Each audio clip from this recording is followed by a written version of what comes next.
ANA eLearning Academy is brought to you by CDN Graysheet, a trusted source of rare coin and currency valuations since 1963.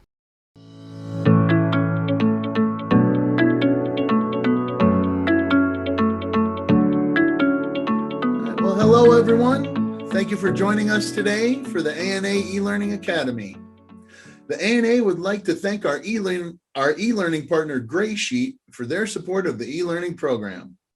Today, we have our own ANA Museum Director and Curator, Douglas Mudd, who will be presenting an introduction to Greek coinage. All attendees will be muted for this presentation. If you have any questions, you may put them in the chat or Q&A box, and I will read them to our presenter at certain times throughout the presentation when he deems ready. So Douglas, whenever you're ready, sir, the floor is yours. Okay, well, welcome everybody. I hope you'll enjoy this. I'll start with sharing the screen and then we'll move forward. Let's see how that should work with no problem. And the screen is being shared, correct? Yes, Doug, you're good. Yep. Okay, very good. So today we're going to learn a little bit about ancient Greek coins. It's the introduction to them. So we'll start out with talking about the earliest origins of money, where people, money didn't exist forever, and people had to invent it as part of what they did as communities and population grew. It wasn't something that was obvious to start with, and it took a little time. So with that, we'll start with a definition. So it might be hard to imagine a world without coinage, but for most of human existence, trade within communities and regions was handled without coins or paper money. Many types of objects have been used as money, from carved stones to the feathers of rare birds. The only requirements were that the objects be reasonably available and durable so that they could represent value. So, what is money? A simple definition is that money is anything that people will accept as payment in exchange for goods or services and has been used in one form or another ever since humans began to trade. The earliest forms of money were used to create a system to measure the value of items people wanted to exchange. Money can also be a means of storing or accumulating wealth. In some cultures, money has a purely ceremonial or prestige purpose in which the value of the object rests not in what it can buy, but what it represents, like connections with other people, favors owed, different types of community activities that would be organized by one person that would create an obligation to other people, that kind of thing. So the earliest forms of money appeared when people began to exchange goods that they had for those that they needed. So a farmer who needed a clay pot would trade his excess wheat with a potter. The problem came when the potter did not need wheat or when a fair exchange could not be agreed upon. Things became more complicated when the potter needed an axe, so the farmer would need to find a blacksmith who needed wheat, and then he could trade an axe for a pot, etc. It soon became apparent that having a medium of exchange would make life a lot simpler, especially since the medium of exchange could be used to establish a system of exchange rates for various commodity. Thus, a bushel of wheat might be worth 5 pots, and 5 pots might be worth 1 bronze axe, which might be worth half a cow, etc. So, the first forms of money in many cultures were animals or commodities that could be used in multiple ways. Here we have an example of a flint blank, which could be made into a variety of tools or points for hunting. We have evidence of flint being traded over vast distances from a very early period, many thousands of years ago. The fact that they are found in blank form suggests that they were one of the earliest trade commodities. Flint is one of the types of materials that you can identify from where they came by the composition of the stone and the patterns, things like that. So it's something that we have been able to trace, and in some cases, blanks have been found thousands of miles, or 1,000 miles or more from their place of origin. bronze axes are also found in areas far from where they were originally made. Not only could they be a store of value, but they were useful in themselves as tools. Objects like this became the basis for the earliest forms of Chinese money, for example. These objects reflect a new development in social interactions, from purely local to more distant trade, which involved different commodities, raw materials, or manufactured goods, which did not exist in one area, being traded from areas where they did exist, ranging from raw flint to bronze and eventually luxury items such as lapis lazuli, mother of pearl, and art items. Certain items eventually emerged as preferred standards of value in long distance trade. Now, trade is an important element in this idea of the development of money. Once you got beyond face-to-face interactions and items that were immediately locally available, you had to come up with more sophisticated methods of exchanging items. So trade has been vital to civilizations all over the world and across history. It has always made an important contribution to national wealth and in some areas, in some cases, survival. Trade routes were the communication conduits of the ancient world. Inventions, ideas, artistic styles, languages, and customs, as well as goods and raw materials, were carried by merchants over vast distances along these trade routes. And this type of trade over distance occurred 4,000 and 5,000 years ago. This was going on for a very long time. In the ancient world, long distance trade played a much more important role in cultural, religious, and artistic exchanges than it does in our world today, where we have the internet, satellites, and all sorts of other communications methods that are part of modern technology. Ancient communication between the major centers of civilization in Europe and Asia depended on word of mouth and face-to-face encounters between people of different backgrounds. By the beginning of the 1st century AD, merchants, diplomats, and travelers could cross the ancient world from Britain and Spain in the west to China and Japan in the east. Some areas had a monopoly on certain materials or goods. China, for example, supplied West Asia and the Mediterranean world with silk, while spices were obtained principally from South Asia. The West shipped gold and silver to India and points east. A precursor to the development of money as we know it was the development of a system of weights and measures. As trade moved beyond face-to-face dealings of neighbors and acquaintances, it became important to create standards for comparison of goods. Thus, systems of weight and measure came into being, but they were only useful if they were standardized. So, you can invent the pound and ounce and all that, but unless we're talking about a standardized pound and a standardized ounce or a bushel or a liter, that kind of thing, you have to guess at what one thing is worth versus another. So in order to create a standardized system of weights and measures, you needed a central authority. We think, for example, in Mesopotamia and the regions between the Tigris and Euphrates River, that it started with the temple systems because the priestly caste was what organized the early kingdoms in those regions. It was basically a theocracy.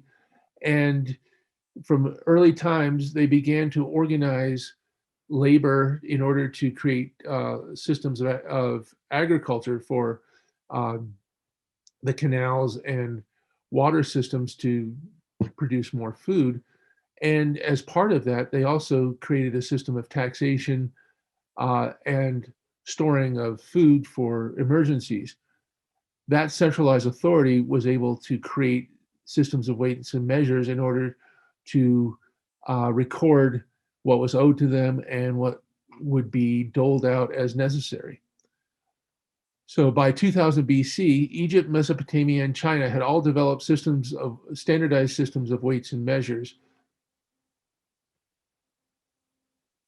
After the development of a system of weights and measures, it was realized that metals could provide a more manageable, durable, and flexible medium of exchange, and long-distance trade converted in many places from cattle, calories, and other materials to metals. Metals were used in trade in all sorts of shapes and sizes, from spits of bronze or iron to irregular lumps of bronze, gold, or silver, and onto ingots or pieces of wire in gold, silver, copper, or bronze. The advantages of metal were its easy divisibility, its durability, its high intrinsic value, and its relative compactness combined with the fact that it was easy to work with once you had the technology. So here you see some examples of how early collections of metal have been found. Generally, in the ancient world, high value objects might be stored in pots. So ingots of metal, pieces of metal were stored in pots and often buried as a way to save them over time. Perhaps if somebody was invading a country, it was their idea of a safe. Um, so you'd place them somewhere, either in the house or outside, buried someplace where you would know where it was. You also have here at the lower left a handful of spits that are made out of bronze, and these things could be used in some cases in the form of arrowheads, but in this case they're rough spits. And these bronze or iron spits, in this case bronze, could be melted down and made into tools. But in the meantime, they were convenient to transport in this form, relatively light and easy to move around. And then you have a few pots showing bits and pieces of mostly silver, from rings to wire to just irregular lumps. And these are found and would have been traded by weight.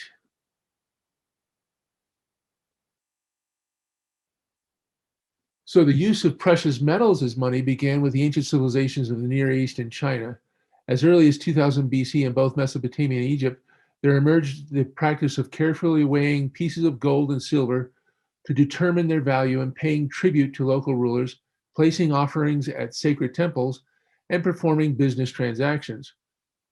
And we have evidence of these business transactions in the form of clay tablets from Mesopotamia, where the earliest of the clay tablets basically record transactions. So and so paid X amount of sheep or silver or whatever to the temple or to another named person in order to pay their debt, that kind of thing.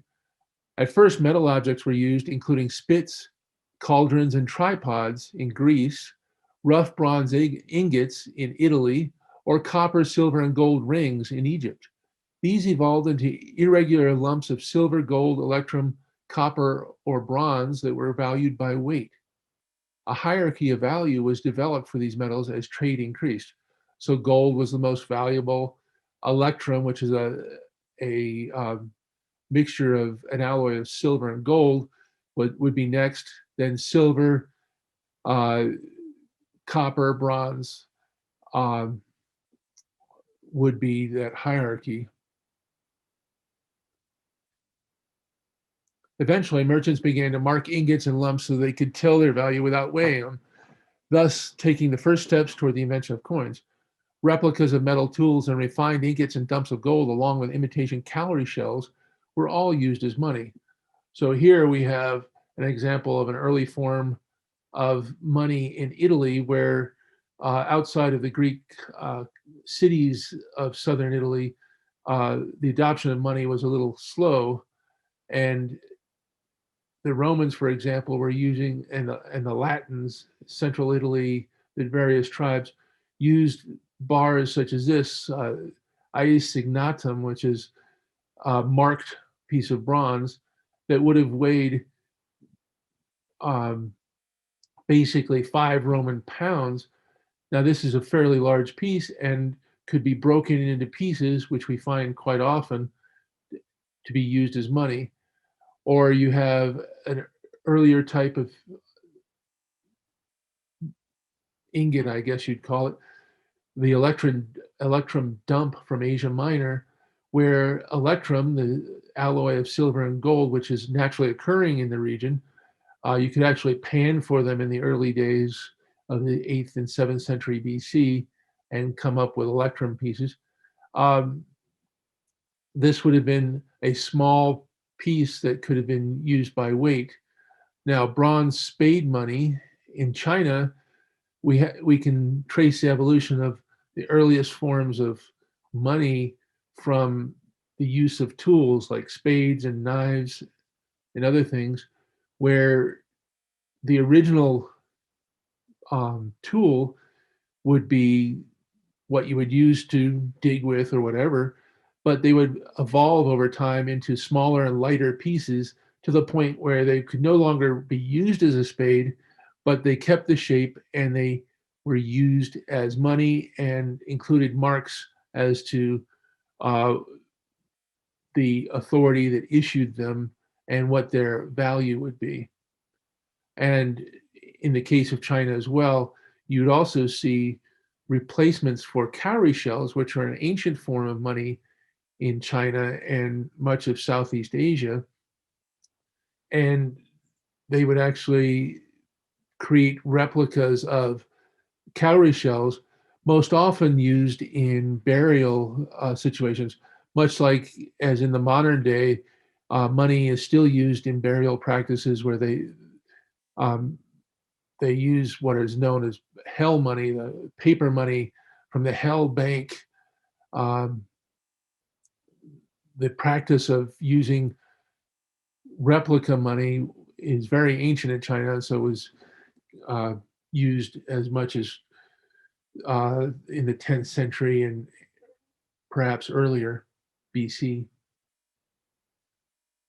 Money in the form of small metal discs or metal ingots marked with information guaranteeing their value was independently invented in Asia Minor, India, and China during the first millennium BC. These objects are the first coins, i.e., they have a regular weight for each denomination, are marked for identification, and circulate at a fixed rate without the need for weighing. The coins from these three areas became the major monetary traditions, Greek, Indian, and Chinese, which still influence our modern ideas of how money should look and how it should be used. So here's some examples, basic examples. Electrum hecti from Asia Minor. These are considered to be the first coins, even though they're more proto coins, because they're marked with striations, which we hypothesize were used by merchants to identify pieces that they issued. Therefore, they could identify them and not necessarily have to reweigh them or assay them because they knew what the composition would be.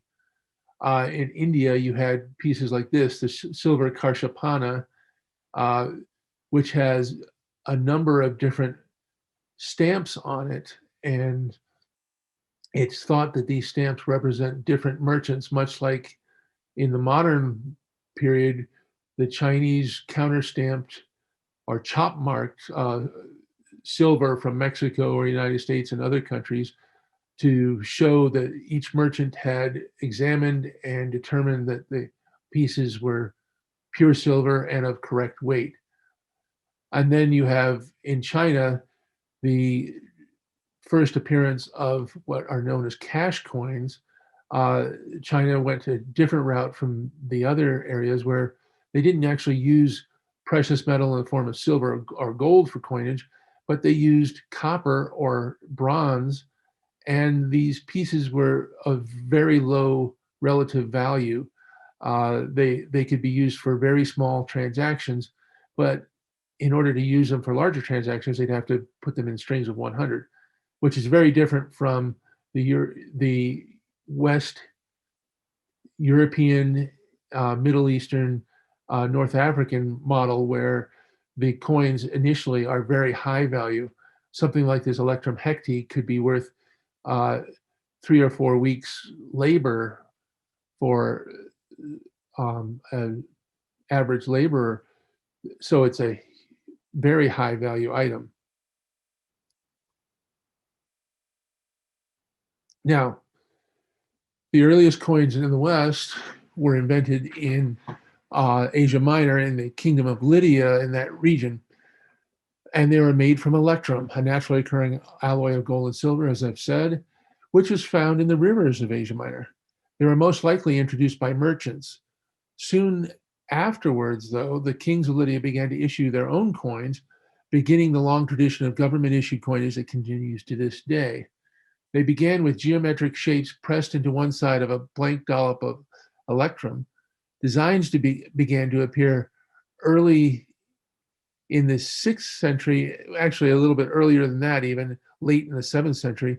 At first, perhaps issued by merchants, but soon replaced by coins issued by the kings of Lydia. So here we have some interesting pieces that give you a somewhat of a development here. At the left, we have a stater issued most likely in Ephesus, and we don't know who the person named on this, but this is a very early, one of the very earliest of Greek type coins that has an inscription, and it basically says that Phanes made me. So this is produced by somebody named Phanes, who, as far as we can tell, was not a ruler, and so we hypothesize must have been a merchant. And then you have an Electrum stater with a lion head and a sun above, which was one of the symbols of Lydia. And eventually, the Lydians created gold and silver coins for the first time under the reign of King Croesus, who is credited with the first bimetallic coinage of gold and silver.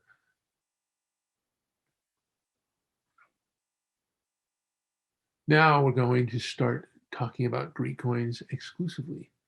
With the invention of coinage came one of the most historically important uses of money. Money as a means of communication through its designs and legends. A nation's money is often the first impression a visitor gets of the nature of a country. As such, the designs and legends placed on money have always been considered important by the authorities responsible for the issue, making money critically important to the study of history. This is especially true before the age of the printing press, when options for disseminating information were limited, and labor was very intensive and very expensive. So money was really one of the very first means of mass communication. You could carve messages in stone or other materials, or you could use in Mesopotamia and some certain other areas clay tablets, but clay tablets were difficult and pretty clunky to use as a means of communication. Plus, very few people could read.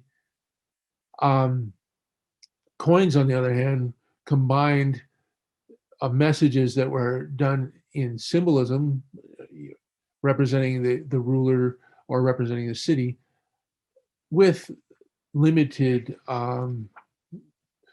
messages and legends. So they became an early form of passing around the information of who was in charge and who had issued something. From simple tools of trade and markers of value, money developed through the invention of coinage into declarations of independence and power to more subtle messages conveying complex political concept. They reflect the legacy left by the ancient world in a rich numismatic pageant with messages whose implications are still relevant today.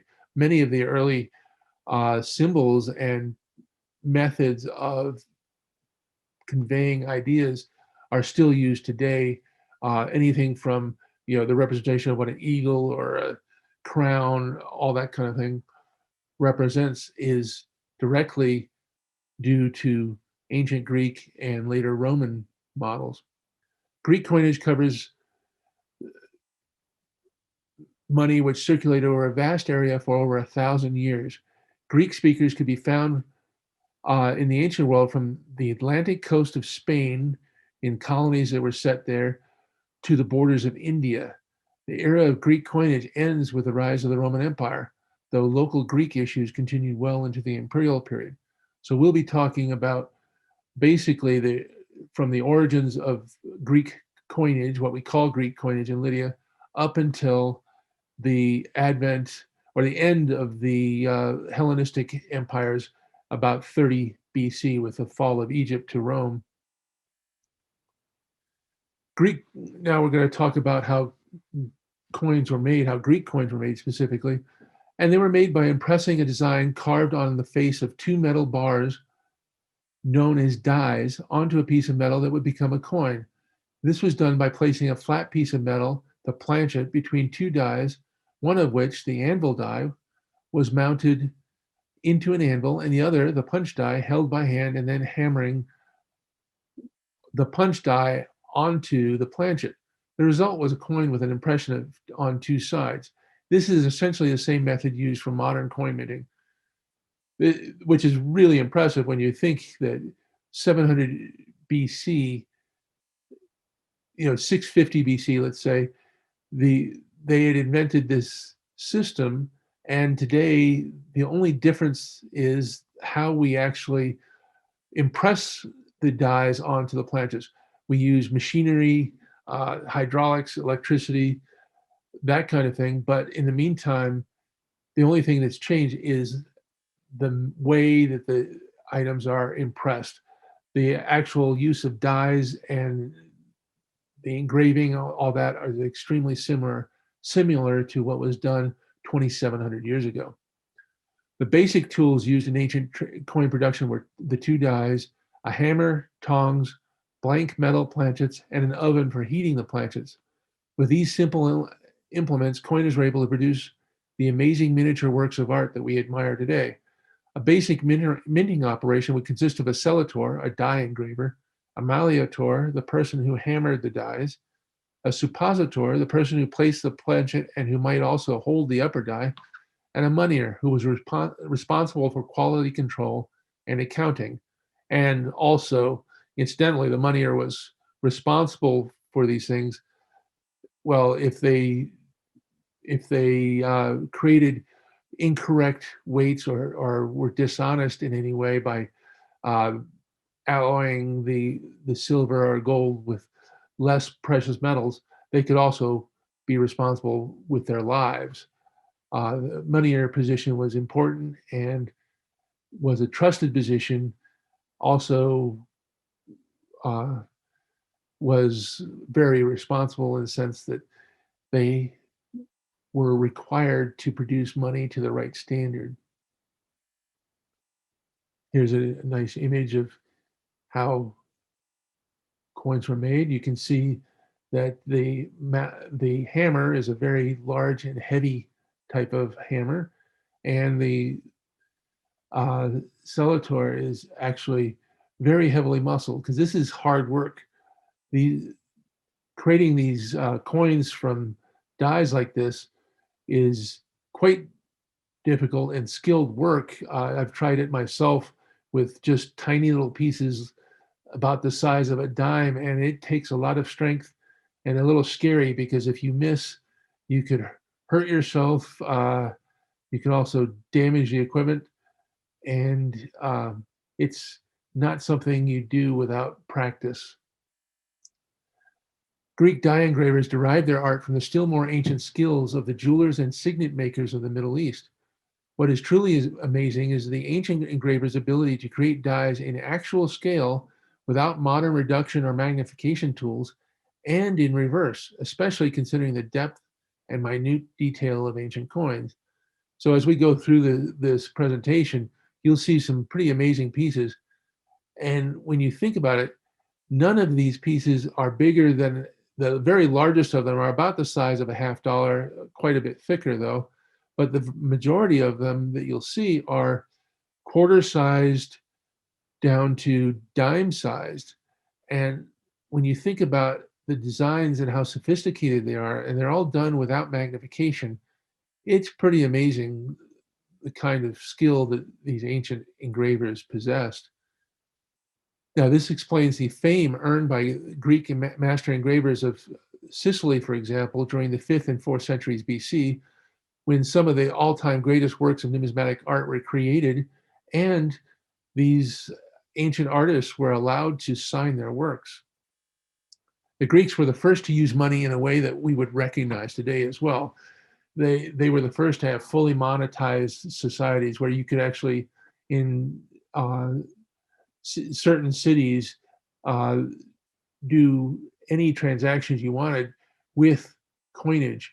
They the barter system was not necessary by the, say, the 4th century BC, 3rd century BC, in the more sophisticated places, you could actually use money to accomplish anything that you needed within a city.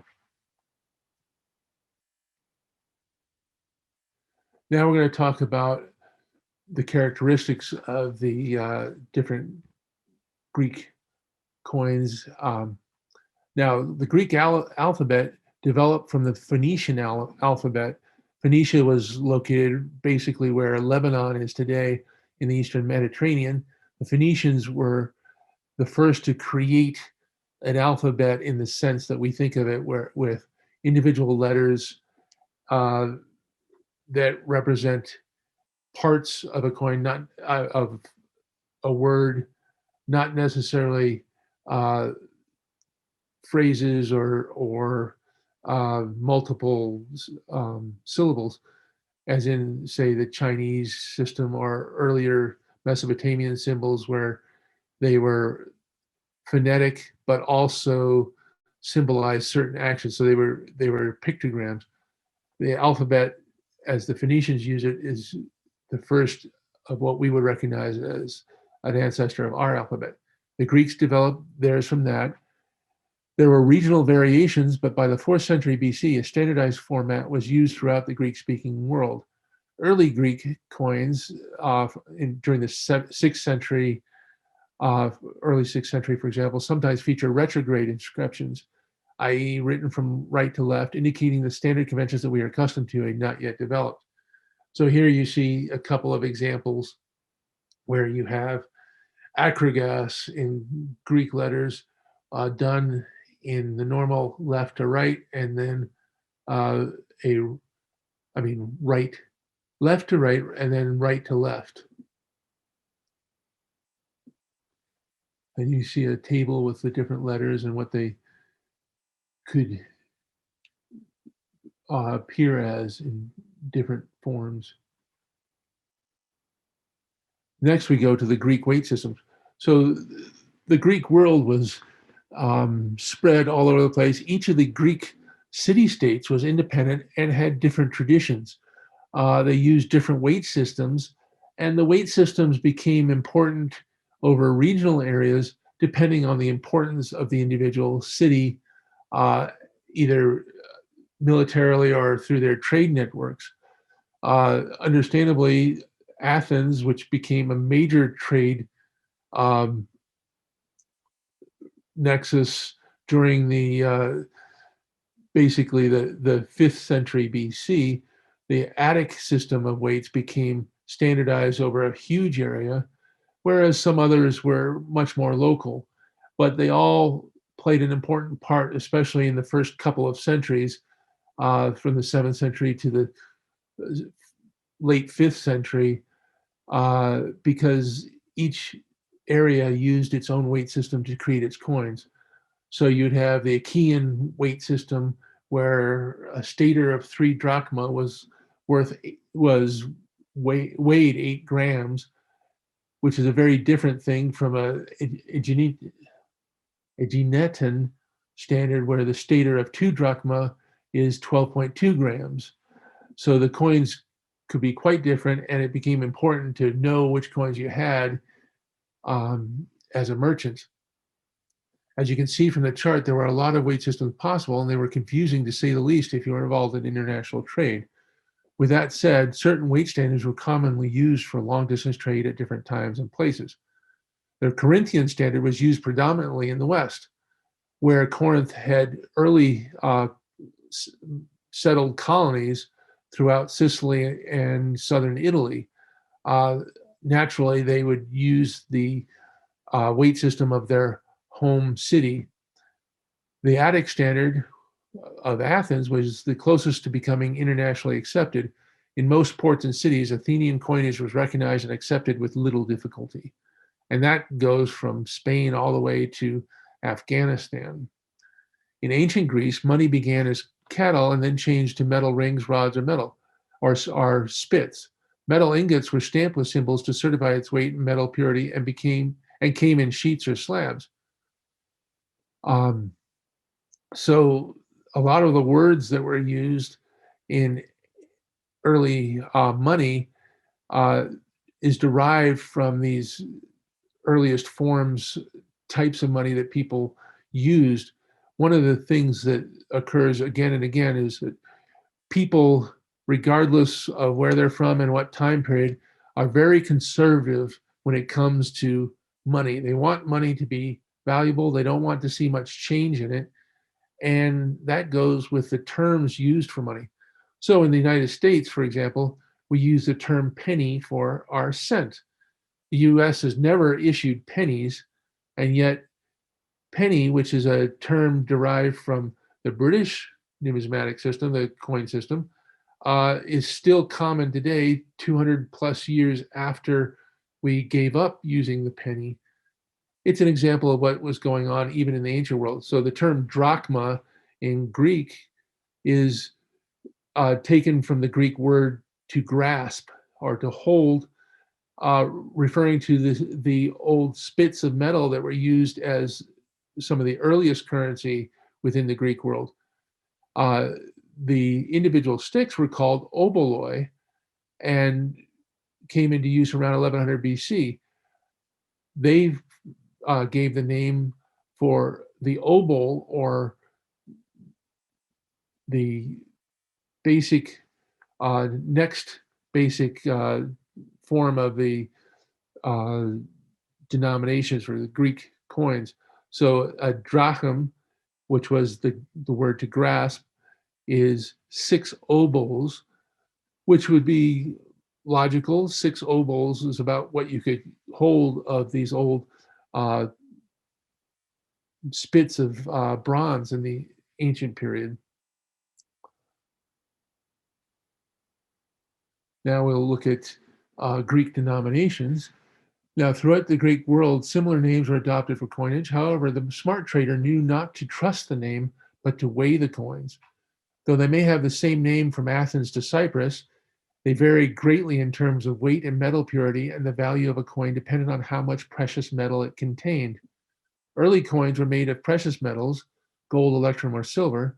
The stater was the base unit for gold coinage, but the Greeks also called some of the larger denomination silver coins by this name as well, since it was originally a term for a standard unit of weight. The most common gold coins in use prior to the conquest of Alexander the Great were Persian derricks, for example, named for King Darius. Since most of the Greek cities issued gold for emergency purposes only, you saw silver in use in those areas where throughout most of the Greek world, except for Asia Minor, gold was relatively rare, much harder to find. They'd have to trade for it. So silver was easier to get and was used most commonly. So here with the denominations, this gives you an example of the different sizes. You'd have anything from a tetradrachm, using Athenian silver coins, with the older style to start with at the top, and then the slightly later coins below. And you could see the sizes would go down very far. The smallest of the ancient silver coins would be if you have a Bic pen with the part where you click at the top, basically 2 or 3 millimeters across would be some of the tiniest of the coins, which could be really inconvenient. But it shows that the system that the Athenians used was designed to cover trade from the smallest transactions, say, buying a drink or something very low in value, all the way up to the tetradrachm, which is 4 drachma, and a 4 drachma piece would be basically equivalent to, depending on what kind of work you were doing, either a month or several weeks worth of work. So it was a large denomination piece, often used only by merchants or by the rulers of a city in order to pay for troops or large transactions. Here's a table that gives you the Athenian silver denominations. So the largest coin that the Athenians produced in silver was the decadrachm, or 10 drachms. It weighed 43 grams in silver. The tetradrachm, which is 4 drachms, at 17.2 grams, and on down to the didrachm, the drachm or drachm at 6 obols. 2 obols would be a standard day's wage in many cases, sometimes down to 1 obol, depending on what kind of work you were doing. And you had the tiny hemitartamorion, the 1/8 of an obol at 0.09 grams. Now, by far the most common metal used by the Greeks in coinage was the silver, as I said, with the drachm as its base denomination, much like our dollar today. Traders and merchants were careful to keep track of the coin types since the drachm varied greatly from one state to the next, weighing 3.6 grams under the Phoenician standard and up to 6.25 grams under the Aeginetan standard. The Athenians had a more complete system of denominations than most because of their wealth and the importance of their coins in international and local trade. Bronze was first introduced in Greek coinage during the 5th century in Sicily as a substitute for the inconvenient tiny silver denominations. By the 4th century BC, most Greek cities had adopted bronze coinage for use in smaller day-to-day transactions. The advantage was that instead of having a tiny little coin, even an 1/8 obol is still equivalent to something like a $5 or $10 bill today. In the ancient world, you didn't want to lose that, and it was so tiny that it was very simple.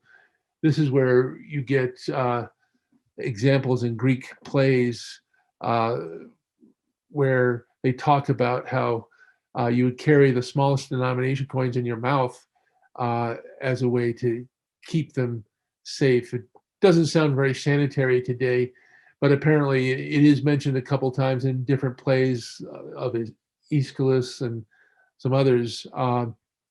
They also would use pouches as well, but with such a tiny piece, you can imagine that in a pouch you'd lose the coin in the seam or something very easily. So these bronze coins would allow you to produce something much larger, quarter-sized or larger even, that would have the equivalent value and be much easier to handle without the possibility of losing them so easily. Also, the bronze coins it turns out, are the coins that were the first coins to be marked with a denomination. And this occurred in Sicily, where they began to mark coins with dots to identify just what their denomination was. Now, Greek numbers, this is an important part, especially with the later coins of the Hellenistic period, where the Hellenistic kingdoms would often add dates to their coins. But how did they date them? Well, they used the Greek numbering system, which used letters. And here you have a table which gives you that. So alpha or A would be 1, beta or B would be 2, and then gamma, which is the third letter of the Greek alphabet, equivalent to our G, would be 3. Well, they would do this in a system where basically you put the 1 through 10 combined with the 20, 30, 40, 50, and combined if you need a number that high with 100, 200, whatever. So Greek numbers were written using these letters in combination. So 251, for example, will be written as sigma, which is 200, nu or n, which is 50, and A, alpha, as 251, or it could be done in the other direction as well. you know that A is 1. So if 1 appears at the start, you just read it in reverse and you add the numbers together to create a date.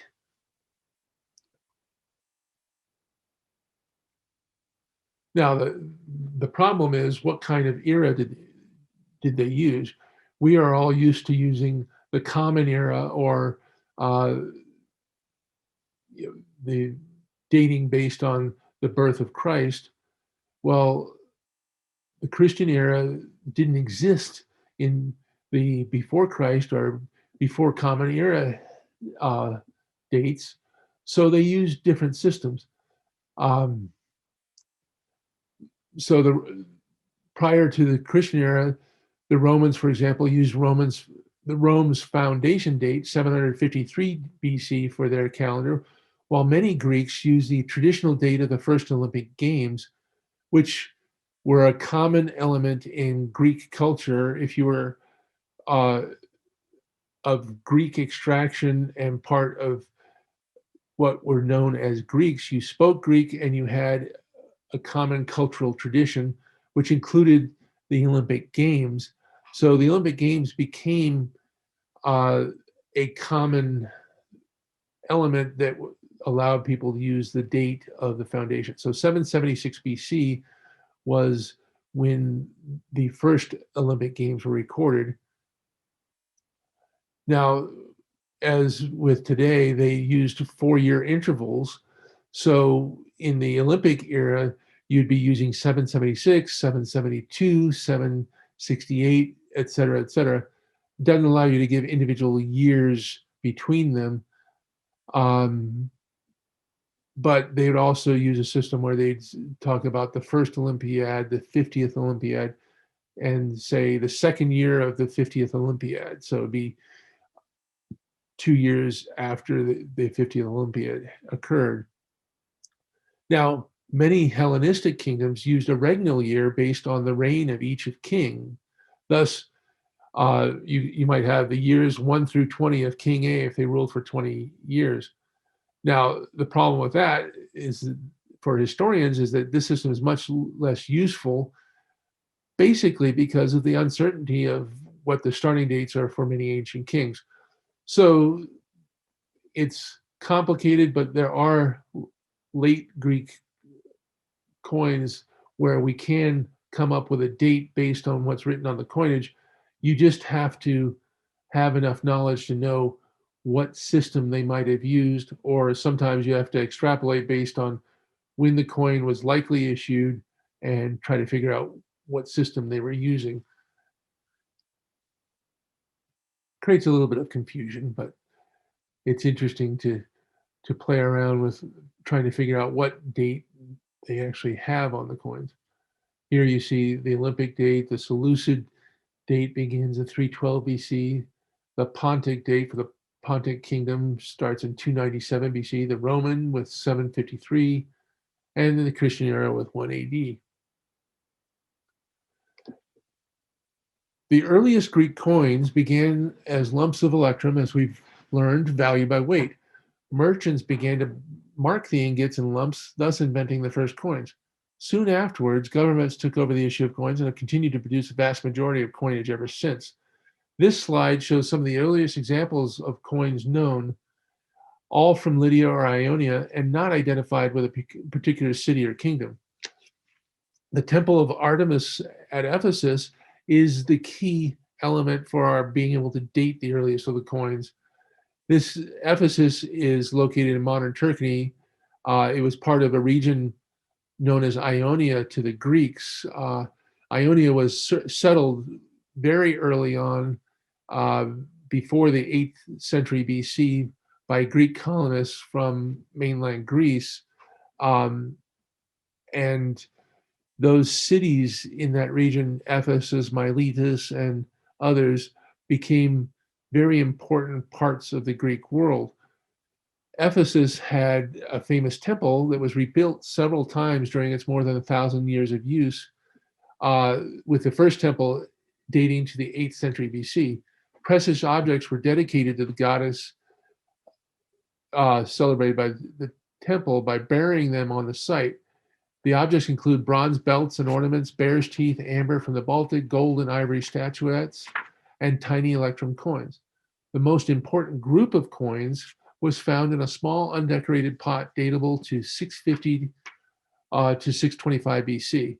So that means that anything that was in that pot had to date from the date of the pot or earlier. This is an example of the earliest Electrum dumps used in trade.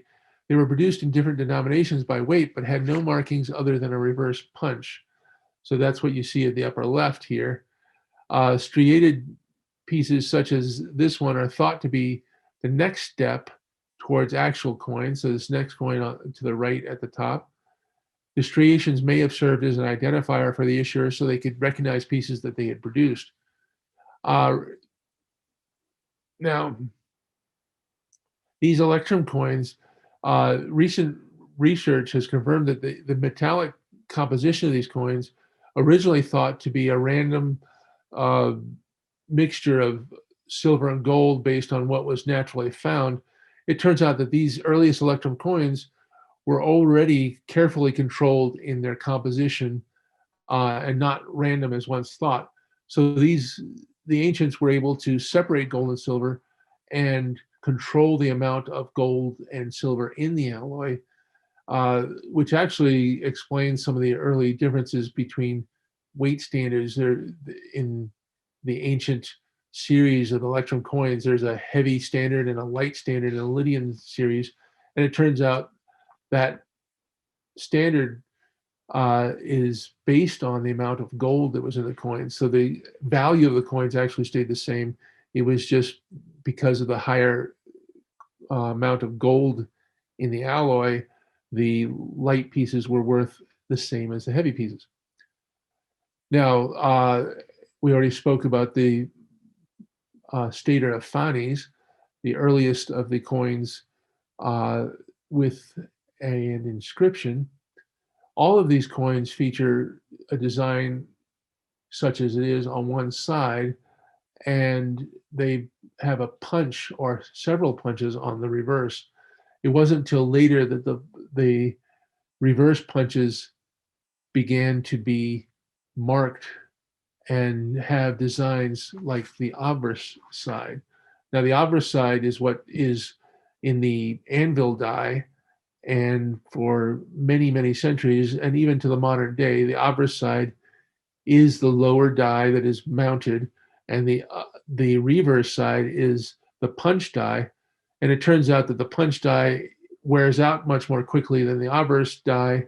So the obverse die was used for the more complicated, sophisticated designs, because the reverse die being hammered on meant that it would break down faster. Incidentally, that also helps us to identify sequences in producing coins, because since the dies wear at different rates, we can make connections between dies and create a sequence, which becomes important for dating early coins. If you ever hear about how they date a sequence of coins, it's because they can study the dies. Now, the Greek coins are also divided into eras based on certain common design elements. Early Greek coinage is characterized by its high relief and exceptional engraving. Throughout the various city-states, there was a great deal of importance placed on the artistic quality of the coins. Familial coins of familial coats of arms were the first patterns of printed on coins. So the individuals responsible for issuing the coins would use symbols that were associated with their family, their dynasty, that kind of thing. Later, when rulers of the city-states had taken control of minting, the arms of monarchs became the symbol of the city-states itself. Very often, a coat of arms was determined by which deity was a patron to the city. Other symbols might be animals or plants which identified a certain region. Archaic coins are commonly one-sided and anaepigraphic, which means they don't have a legend, they don't have any words or letters on them, with designs based on gods, mythology, or punning allusions related to the issuing city or tribe. Classical coins almost always have designs on both sides, generally including an inscription. Skilled artists were often hired and sometimes allowed to sign their work. Images continue to reflect the city or nation of origin. Magna Graecia, which is basically the areas colonized, the areas in Italy and Sicily that were colonized by the Greek cities, became the home of the greatest numismatic artists of arguably all time. Some of the most beautiful coins ever produced come from that area. Hellenistic coins were characterized by a slow decline in overall artistic quality, with the exception of royal portrait coins, and a standardization of designs and themes, uh, where you would see exceptional designs or common designs repeated over and over again amongst different cities, amongst different kingdoms, and an expansion in the types of imagery used. Now, as far as the Greeks adopting coinage, it's an interesting phenomenon. But after Lydia, Lydia was closely related to the Greeks in trade and in some aspects of culture. But the Greeks adapted and adopted coinage early on, and it spread very quickly among the Greek city-states. And one explanation for this is the development of the polis and this idea of civic identity. The Greeks invented the polis, which is the city-state, as an entity that included citizens with an awareness of their part in creating the city, and created a focus for identity and patriotism, this kind of thing. Uh, they were the first to really create this identity that was a corporate identity beyond the traditional, the ruler, king of a city or of an area would be descended from the gods, and everything was based on the family descent, and you happened to live in the city, but you didn't necessarily have a corporate responsibility for the city and identity with the city. So many of these early Greek coins displayed a city god or goddesses, and sometimes a symbol that made the coin identifiable as produced by that specific polis. The competition of legitimacy and regulation likely spurred the spread of government-issued currency, but it could not have been the only factor. So what you see is coinage, after its invention in Lydia, spreads among the Greek cities all the way across the Western and Eastern Mediterranean, but almost nobody else outside of the Greek world adopted coinage for another 200 years. And it shows that coinage as an element of trade by itself was not important enough. It wasn't important enough to have a piece of metal that's identified as far as who issued it and comes in certain denominations. The element that was truly important, that made coinage relevant and spread as quickly as it did, is the identity of who the issuer was and how important that was to, at that time, the Greek cities, which explains why within a couple of hundred years of the invention of coinage, up to 1,000 different Greek cities across the Mediterranean issued them, and yet at the same time, very few other places aside from Lydia and then Persia, once Lydia was conquered, actually issued their own coinages. So these coin designs are based on topics related to the issuing authority. An understanding of Greek mythology and religion is key to making sense of Greek coinage. So when you start to collect Greek coins, it's important to start reading about them a little bit. You need to know some of the background of who issued them in order to identify them, especially since most do not have much in the way of an explanation They might have the word for the city or some basic information about the ruler, but you need to know more than that to fully identify them. The choice of badges to represent particular cities was often based on religious or mythological ties between the city and the god, goddess, or mythological character or event that is most associated with them. Greek gods and mythological figures are often closely identified with certain localities. This can help in identifying the origin of a coin. Knowing these stories can help identify the origin of a coin or pinpoint when it was struck. In other cases, the civic badges have nothing to do with mythology, but are a pun on the city name. We find this at the Ionian city of Phocaea, for example, which in Greek literally means seal. Thus, the coins of the city, the early coins, use a seal either as the principal design on its earliest coins or as a subsidiary design on much of its later coinage.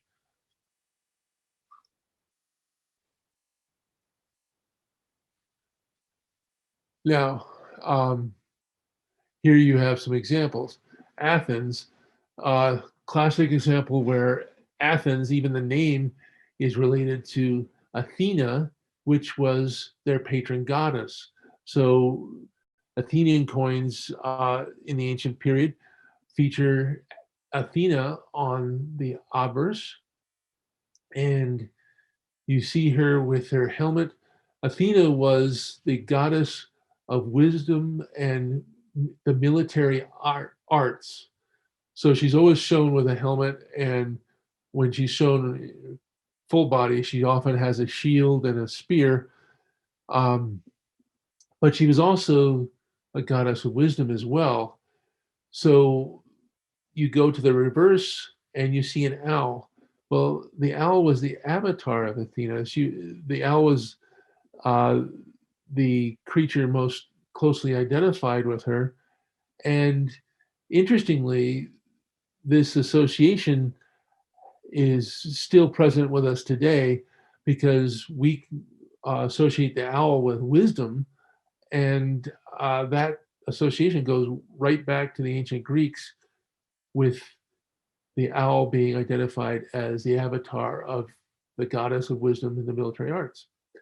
So the Greek coins of Athens show Athena and her avatar, along with, after the first few years, the letters alpha, theta, epsilon, which are the first three letters of the word for Athens, the city of Athens.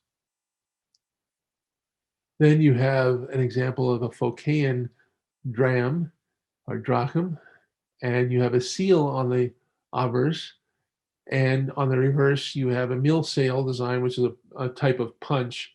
It's called a mill sail design because it resembles the old windmill vanes that you would see. So you have the sail in between that would turn. So there's an early example of a Phocaean coin. Here, the next one, you have a tetradrachm of Philip II of Macedon, the father of Alexander the Great. And here you have an image representing Zeus, but also perhaps showing the features of Philip himself, something that was done before portraits became common. And then you have on the reverse the name Philip Pu, so of Philip, and a horse with a rider on it.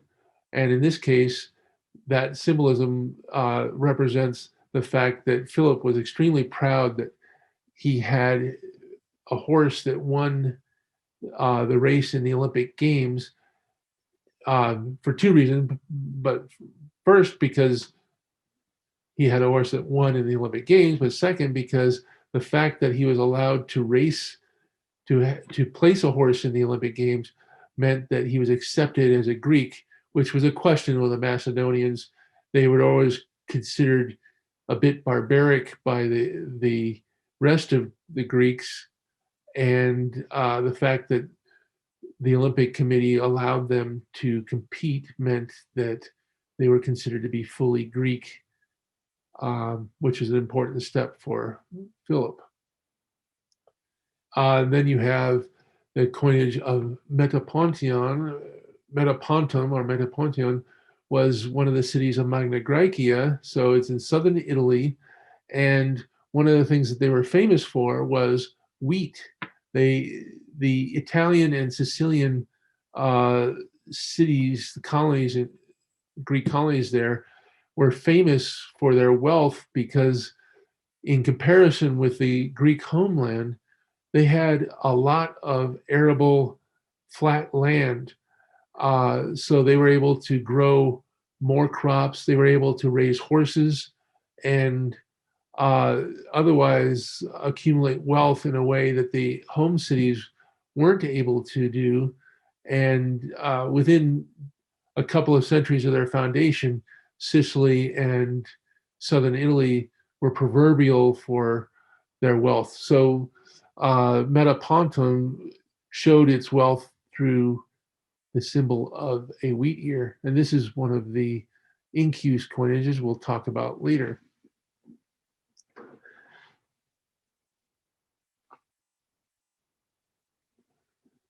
Now, at this point,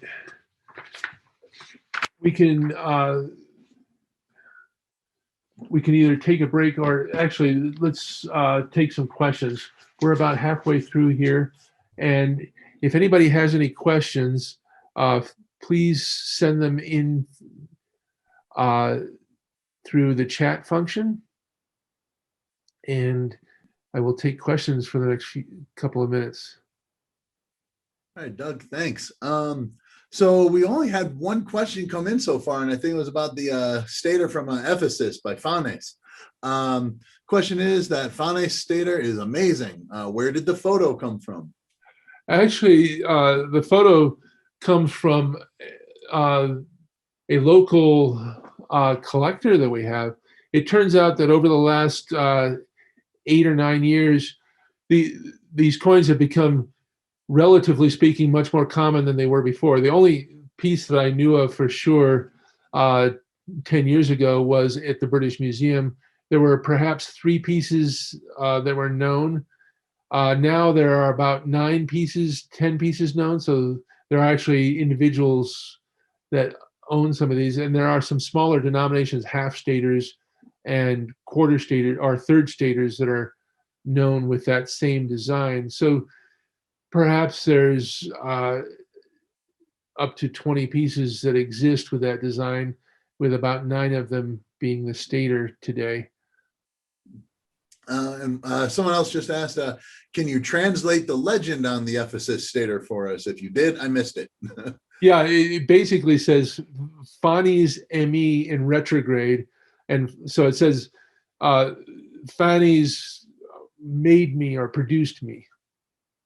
Mm-hmm. So essentially it's showing that Phanes owned or designed the coin, and we presume that the person was a merchant.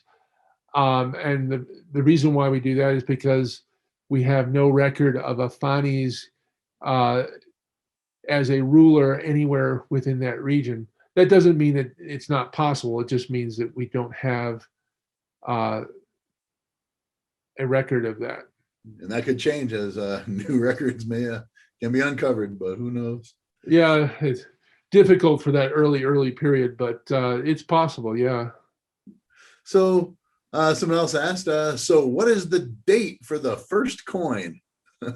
We don't have an exact date, but based on the Temple of Ephesus and that pot I mentioned, essentially somewhere before 625 or 650 BC. We think that the earliest is somewhere in the 680, 690 maybe. Certainly not much earlier than that, and certainly no later than 625 BC at the latest. I think I know the answer to this one. What was the impetus for the mass coinage production in Athens in the 5th century BC? I think it might have had to do with some kind of war in the Peloponnesus. Yeah, well, basically 2 things. Athens, and we'll go into this later, Athens was lucky in that in its territory it had Mount Laurium, which had silver deposits. So they had their own local source of money because they could actually mine it from the ground in their own territory. But the impetus for the mass production was basically the Persian Wars. Athens took a large part in fighting against the Persians, and part of that meant that they were required to produce an army and a fleet, and they needed money for that. But at the same time, their trade expanded tremendously. As a result of the Persian Wars, they created an empire, and that empire required money to pay for the troops and fleet and everything else. So they produced huge amounts of coinage. Combined with trade and the increasing trade that they had, they produced vast amounts of coinage from about 480 BC for the next couple of centuries, to the extent that their coinage became by far the most commonly seen coinage in the Eastern Mediterranean, and eventually spread to Southern Arabia, to places as far distant as India, and into the West as well.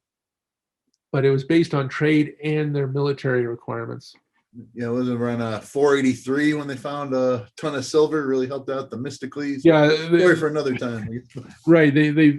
Themistocles was able to take advantage of a new vein of silver that was found in Mount Laurium, and that's how they produced the fleet, which was critical for defeating the Persians. Lots of triremes. Yeah. Yep. So one person asked also, what for the first prot coin? Maybe, I don't know if they meant proof, P-R-O-T. Not quite sure. Proto coin? Yeah, we can maybe whoever asked that, if you could please maybe retype or clarify what you were asking there, we'd appreciate that. One other question in right now, okay, I'm sorry. Proto coin, maybe they're asking. I can't quite. Yeah, it looks like proto coin. Sorry. Yes. Well, yeah. Well, I mean, that's the earliest coin. I'm not sure what the question is there. What? Yeah, it's kind of tricky.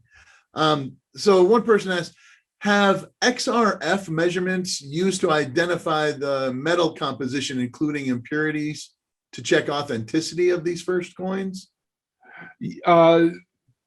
Yes, it's been used to check authenticity. That's fairly standard, but XRF and different other methods to identify the exact composition has been done over the last few years to confirm that the earliest Electrum coins were not randomly produced from Electrum that was just found in rivers, that it was actually an alloy that was specific, so that we can actually compare different coins issued in the earliest period, and also compare the same designs, same type coins, and it was realized that, well, wait a minute, their composition is pretty much spot on. The ancients were able to do very exact assaying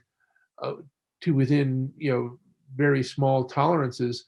So we find, for example, that the composition of some of the early coins of the same type are nearly exactly, very exact. So they're not random. So these Electrum coins are, 53% silver and 47% gold or something like that, with a slight amount of copper or other elements in them.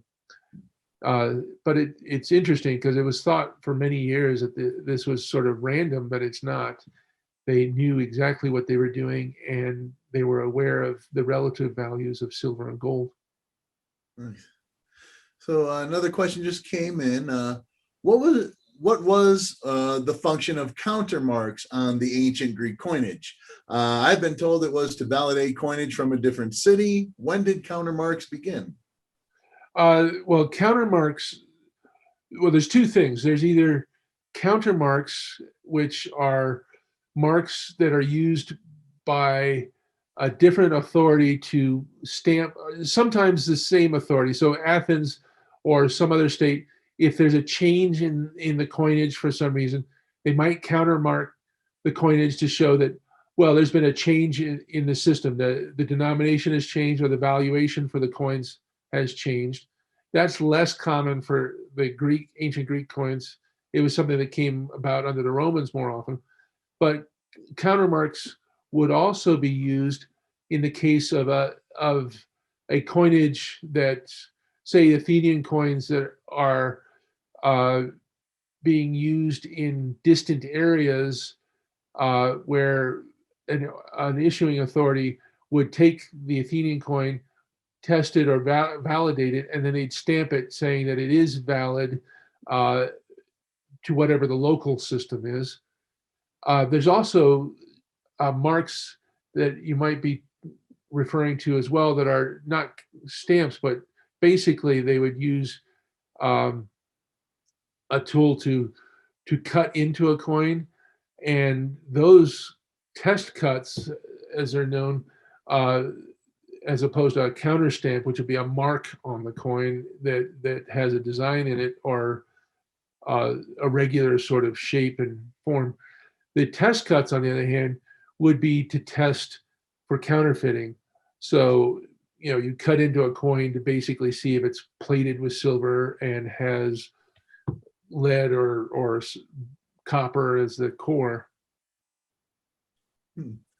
Yeah, it wasn't just for trade dollars at first. Yeah, counter stamps. So based on the question, one usage was to validate coinage from a different city. And then countermarks, it's hard to say when they began, but somewhere, as I understand it, somewhere in the 5th century, later 5th century, you'd start to see countermarks appear more commonly.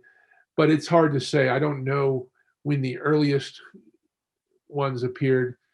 But once coins began to circulate well beyond their local area is basically when that would have happened. We had one more question just come in. What are your thoughts? The first dump coinage lumps that express designs such as the elephant bar, do you think it was brought on by assayer regulation or by artistic expression in a day's work?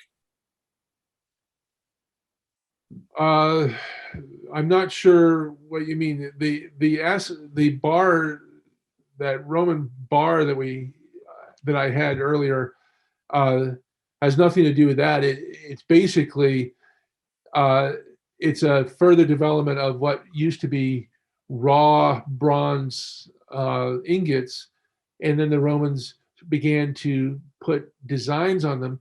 And the reason why the designs were there isn't so much for regulation. It's basically a raw bronze bar is pretty generic. You can't tell who issued it or why. And so by marking them, there is a bit of the regulation in the sense that, okay, who issued it. And if it's a bronze bar from Rome, well, it's going to follow the same weight standard. So it's the same as with coins. It becomes a way of giving you some assurance, but it's also clearly they're putting information on these that relate to something that was going on that helps identify them and also celebrate something. In the case of the elephant, it's thought that those bars, which had an elephant on one side and a pig on the other side, they actually relate to the Pyrrhic Wars, where the Romans fought against Pyrrhus of Epirus, and they beat him, but they did it by the skin of their teeth. So you get the idea of a Pyrrhic victory, where you lose so many troops on your side that the cost may not have been worth the fight in the first place, even though you won. In the case of the elephant and the pig, one of the things that it relates to one of the battles, I think it was Beneventum, where the Romans fought against Pyrrhus, and he had elephants with him. And at first, the Romans were terrified of elephants because they'd never seen them before. These giant animals that would crush people and everything else. One element of the legend is that the Romans used pigs that they covered with lard or tar and set on fire to try to scare the elephants. So there you've got an element of regulation, but also an element of commemoration for a particular battle, that kind of thing. With that, we should go back to the discussion so we can start covering the coins. Exactly. So I will start that back up, and let's see, get rid of this. Okay. So now we will go to the world of the Greeks. We talked about the Western Mediterranean and Eastern Mediterranean. So this is an idea of some of the Greek colonies, some of the most important ones. Once invented, coinage spread rapidly among the Greeks. By the end of the 6th century BC, coinage was being produced and used wherever Greek cities existed, from the Western Mediterranean to the eastern shore of the Black Sea and beyond. This phenomenon can be seen in the context of the development of the Greek city-state, and this was a time when most Greek states made the transition from traditional monarchy to the rule of self-made tyrants, or what we would call dictators, more or less. So instead of being people that were rulers of these states based on the fact that they were descended from the gods and their families had always been in charge, these were self-made men who put themselves in charge of the state. Coins were ideal as a propaganda tool and an easy way to transfer wealth to the foreign mercenaries who were necessary to maintain the power of the tyrants. Since a tyrant would be somebody who was self-made in charge of the city, they were no different than anybody else that was a citizen. So it was easy to get the idea, well, I can be the tyrant then. I don't have to have ancestry. I can actually make myself the ruler just like this guy did. So it became common for these tyrants to use mercenaries from other cities because they couldn't take over. They weren't citizens of the city.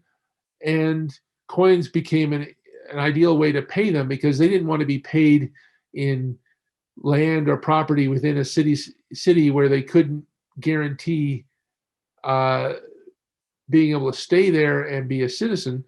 They wanted something they could take with them easily. Coins were easy to transport. Now, so once the merchants realized the convenience of the new coins, long-distance trade seems to have played a significant role in the transition from the present precious metals serving as weighed bullion versus being converted into coinage. So there's a couple of things going on. It's the political expediency, but also once they became issued and standardized and certain cities became recognized for producing good quality coinage, those coins became preferred and became a better, more trusted form of international means for continuing international trade.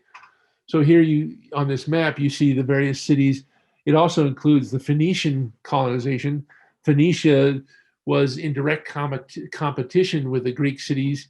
They were organized in cities as well, Sidon and Tyre and Byblos being among the most important. But for that early period from the late 600s BC up until about 300 BC, the Phoenicians didn't use coinage at all. Only the Greeks did. It wasn't until after the Carthaginians began fighting against the Greeks that they started issuing their own coins for the first time. So here's some of the earliest of the Greek coins. Aegina was the first city-state in Europe to adopt coinage sometime during the very early 6th century BC, perhaps slightly earlier. Aegina's coins were known as turtles from their characteristic feature, which was a turtle. At first, they featured a sea turtle, but it was later replaced by a land turtle or a tortoise. According to Herodotus, Aegina was a colony of Epidaurus, to which state it was originally subject. Aegina is interesting because it's on a pretty small island in the bay, which is part of what would later be Athenian territory. But because of its island location, it became an important trade city for its first couple of centuries of issuing of coinage.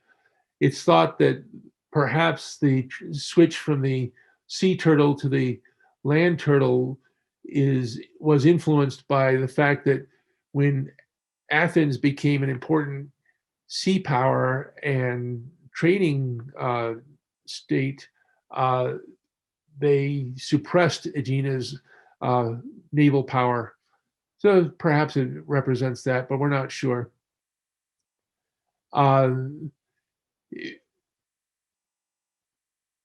Let's see, the discovery on the island of a number of gold ornaments belonging to the last period of Mycenaean art suggests that Mycenaean culture existed in Aegina for some generations after the Dorian conquest of Argos and what became known as Sparta, or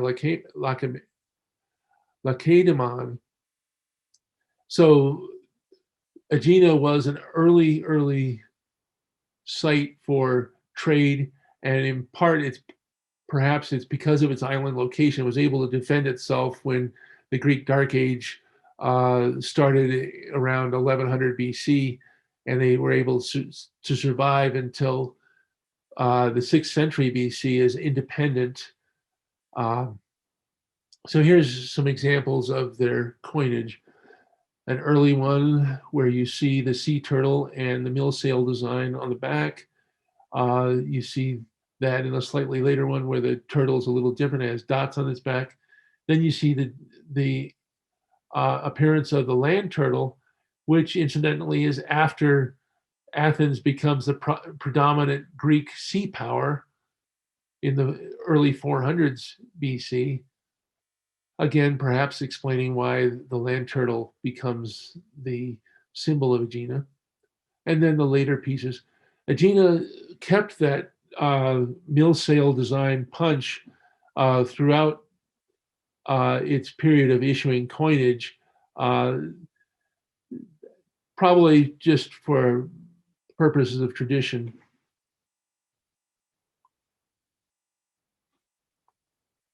Then you get Athens.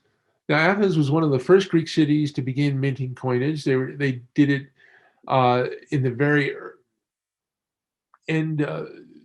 early 500s. They had the good fortune to have late 500s actually.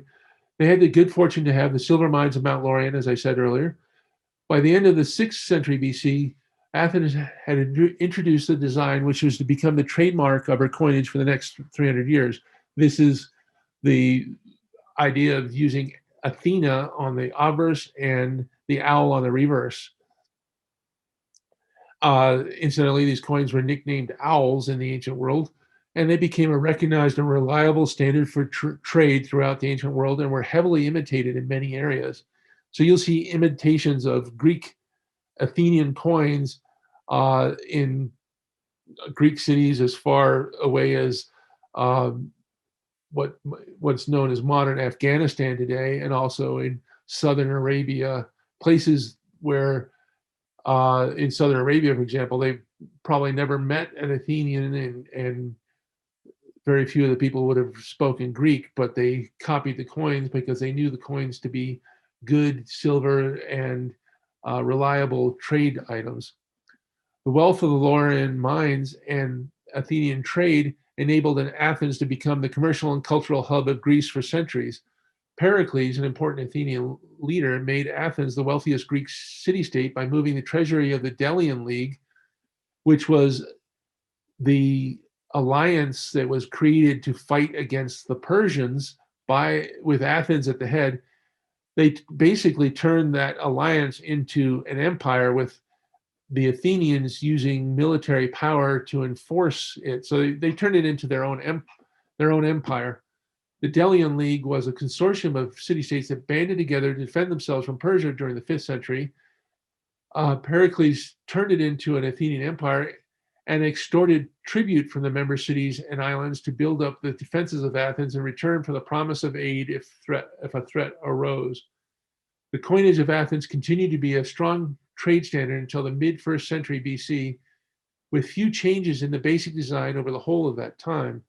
The head of Athena remained basically archaic in style, with only minor changes in the style of helmet, hair, and earrings. On the reverse, the major changes included the early addition of a crescent moon to represent the Athenian victory over the Persians at the Battle of Marathon in 490 BC, and the later addition of the magistrates' names and symbols during the 2nd century BC. The magistrates were responsible for the quality and purity of the coins. Thus, the symbols were a way of ensuring that a magistrate responsible for substandard coins could be identified and punished. So you see the basic changes here. The decadrachm, which was issued between 467 and 465 BC. So this is a very large coin, and the only time that they issued decadrachms in Athens. Still with the head of Athena and the owl, this time in a different posture than the traditional standing with the wings folded. Here you have an archaic style tetradrachm with an archaic looking head of Athena, simple helmet, simple design, and then the owl. I love this owl. It's a very cute looking owl, but less realistic than you would get in a later period, where you have basically after 480 BC, you start to see this classic, very still archaic in style, because you can see the eye is a side view of the eye instead of a frontal, true realistic sort of eye. But the engraving is very high quality, and you see the owl in particular is just beautifully done, really nicely done. And then you see the later period where the head of Athena is now very realistic, but it loses some of the majesty, I guess, of the earlier period, though the design is very detailed and lots of extra elements, the feathers, the design on the helmet, etc. And then you get the owl, which is less realistic than previously, but there's a lot of extra design elements. So the owl is standing on an amphora on its side, basically representing trade. And then you have all these different marks, including Athenos, alpha, theta, epsilon again for the city, but then the magistrates marks to the left and to the right. And then you have symbolism, including, in this case, the caps of the Dioscuri. This is one of those things where you just have to know Greek mythology to recognize that a cap, a liberty cap, we would call it, with a star above it paired with another one, that's represented the twin gods known as the Dioscuri. And then the amphora that the owl is standing on. And here's a map of the Athenian Empire. You can see it was basically all of the islands of the Aegean, plus most of the coastal areas around the Aegean, with the exception of the central Peloponnesus and western Peloponnesus. So Sparta, Tegea, Olympia, Pylos, which all represent part of the Spartan area of influence. Sparta and Athens became essentially something akin to the United States versus the Soviet Union they had a Cold War that lasted for 50 or 60 years, and eventually Sparta was able to defeat Athens.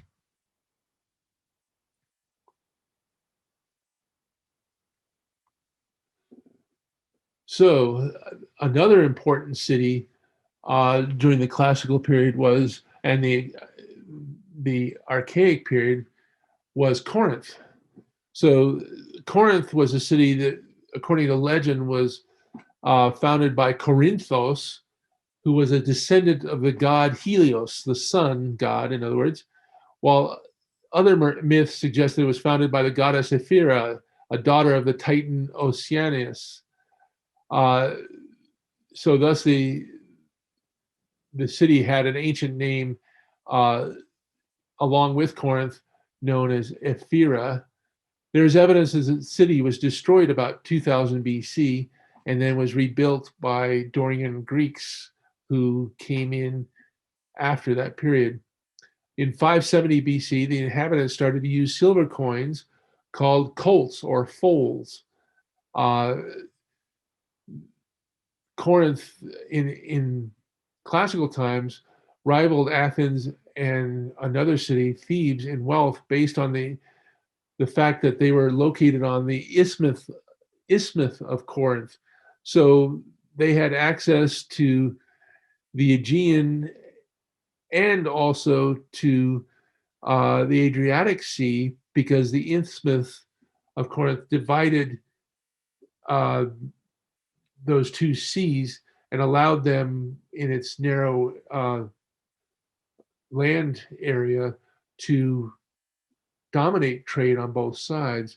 In fact, Corinth at a very early date created at first it was a slipway where ships could be transported from one side to the other by sliding them along a stone, not a road, but a slipway where they could actually slide ships across.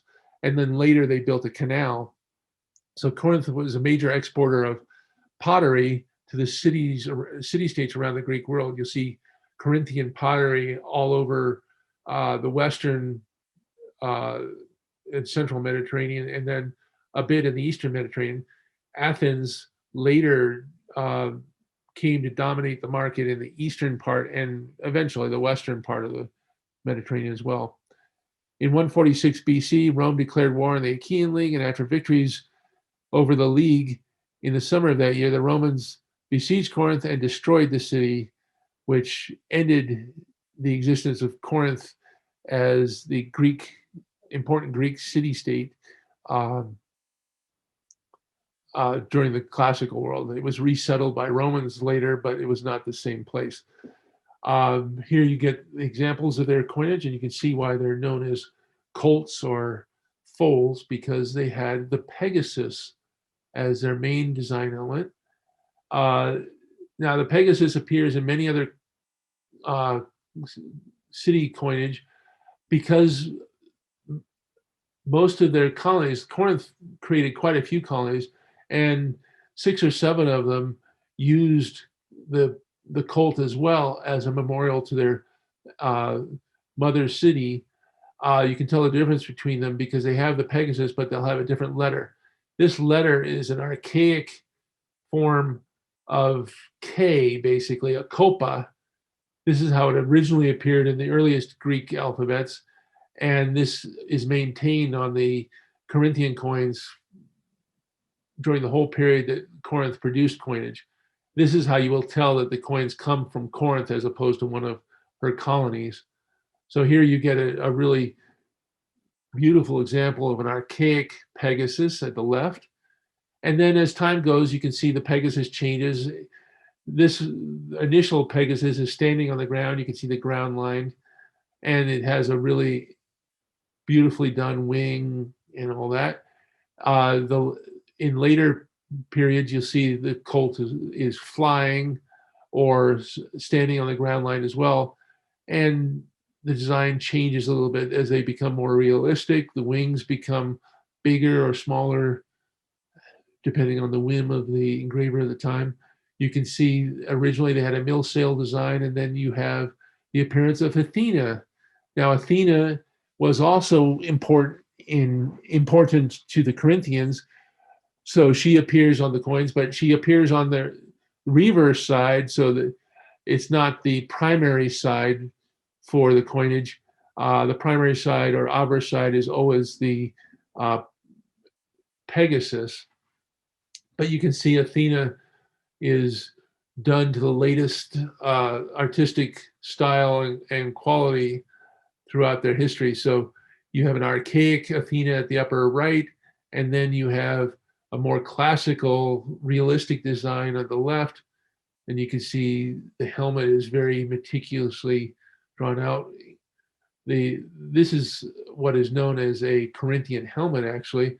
It was a helmet that when pulled down over the head, you would cover the whole face and back of the head. And this bottom piece is a leather flap that would have helped to protect the neck and provide some padding as well. And you can see at the top of the helmet, there's a little knob, and that knob would have been used to hold a horsehair or feathers as a headdress for the top of the helmet. And there you get an example of these. The later coins always have some sort of mark for the magistrate, either a letter, or later on you'd have elaborate designs that represent the family of the magistrate, and collectors like to use those as a way to collect different types at different periods. Thebes. Now, Thebes was the largest city of the ancient region of Boeotia, which is in central Greece, and was the leader of the Boeotian Confederacy. There were a number of other cities within Boeotia, and Thebes, for most of the ancient period before the Roman conquest, was the leader of that area. It was a major rival of ancient Athens and sided with the Persians during the Persian invasion of 480 BC under Xerxes. So they were a traitor to the rest of the Greeks, but their rivalry with Athens was their excuse. The Athenians were more of a enemy to them than the Persians were. Theban forces ended the power of Sparta at the Battle of Leuctra in 371 BC. After the Persian wars, there was the Peloponnesian Wars between the Spartans and the Athenians, which ended in 404 BC with a total defeat of Athens. And for decades, Athens was eclipsed as a major power until the Thebans destroyed the power of the Spartans at the Battle of Leuctra. And among the historical stories of Thebes was the Sacred Band, which was an elite military unit of 300 men that were famously, they were gay. Basically, they were couples that were very successful in their fights. They were feared by everyone, and they fell to the last man at the Battle of Chaeronea in 338 BC against Philip II of Macedon. Prior to the city's destruction by Alexander the Great in 335 BC, Thebes was a major force in Greek history and was the most dominant city-state at the time of the Macedonian conquest of Greece. So,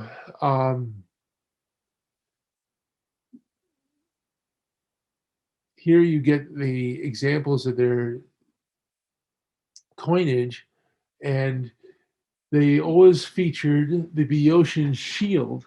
Now, Greek shields typically were round shields about 3 feet across, and they had a deep indentation and fairly large rim to them, basically so that you could put your shoulder into the shield and use it as a way of pushing in Greek combat. The Theban shield was related to earlier shields.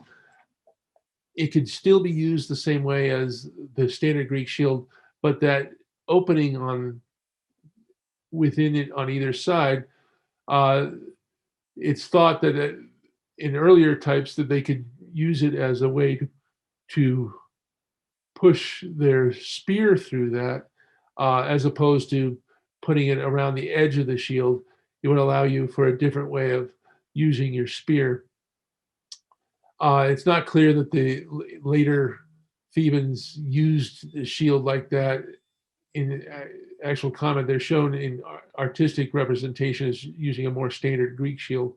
But this shield is a survival for ancient times, and along with the idea of going in step with the idea of conservatism for coin design, they kept the same design for a couple hundred years. So you've got the early design with the mill sail, and then the letter theta at the center, an archaic form of it. And then you have the next one where there's actually a representation of a goddess looking at a helmet, and the word Theba for Thebes. Then the more regular design, which is repeated over and over again for decades, the idea of the shield, and then on the reverse, an amphora. Different versions of the amphora appear, some simpler than others. This particular one on the left, lower left, has ornate handles to it, and the letters theta and epsilon for the first two letters of Thebes. And then you have another very ornate amphora on the right with a bow at the top, probably related to Hercules. The bow or the club were used to represent Hercules, and Hercules was a particular favorite of the Boeotians as a demigod. They particularly venerated Hercules. Then we move on to the Greek colonies. We'll start with Asia Minor. Asia Minor was the site of the earliest Greek colonization, which began somewhere around the 9th century BC and continued for a couple of centuries. So those cities were mature cities by the time coinage was invented, and you see some of the earliest Greek coins appearing in those areas. So at the upper left, you have a coin of Lycia. Lycia was not a Greek, not ethnically a Greek area, but they adopted coinage fairly early, and they're most notable for two things, in that some of the very first portrait coins appear in Lycia before the advent of Alexander the Great and the Hellenistic kingdoms. And they used the triskelies, the symbol on the right, on the reverse, as a common element among themselves. That you see in a lot of their coins. It's not clear exactly what it represented to them, but it was a symbol that was associated with Lycia. But they used Greek elements in their design. So you had a head of Athena there, and later you would have the head of the various rulers of Lycia. Then you move on to Ephesus, which was an early foundation, Greek foundation. And this is a typical type of the later series where you have the B, which was associated with Ephesus, and you see it a lot on their coinage. And you also have the deer associated with Diana, who was a goddess of love and the hunt, associated also with Ephesus from early times. So the deer would appear in relation to Diana, much as the owl would appear on Athenian coinage. And the name that appears here is Xenocles, which is the magistrate for the time. Then you have a hemistater or half-stater of Teos, another Greek foundation. And here you have one of the mythical beasts, which you see quite a bit. So you have a griffin, and it has the head of an eagle on the body of a lion with wings. Then we have the city of Miletus, represented by Miletus would have Apollo, which this is, as their representational god, and then a lion, which appears on many of their coins. So again, they have a magistrate's name, Dimainos, and the lion looking back over its shoulder, which is a design that appears for centuries, along with a stylized star. So this is fairly typical of the later period of the Milesian coinage. Now we'll move on to the coins of Magna Graecia, which includes southern Italy and Sicily. This area was heavily colonized by the Greeks. Many of the early colonies were from Corinth, but there were also other cities involved. The most famous of the cities was Syracuse, which was the one and only foundation of Sparta, actually. It's an unusual situation where the Spartans early on did send out a colony, and it was their only long-term colony. Other cities were involved as well, including Athens, which settled Sybaris, which later became known as Therioi. You had cities going as far north as Cumae and Neapolis, Posidonia, etc. And in Sicily, the Greeks came up against early settlements that were created by the Phoenicians on the western part of Sicily. And that would become a major part of the history of the region, because the warfare between the Carthaginians and the Greeks would start in the early 5th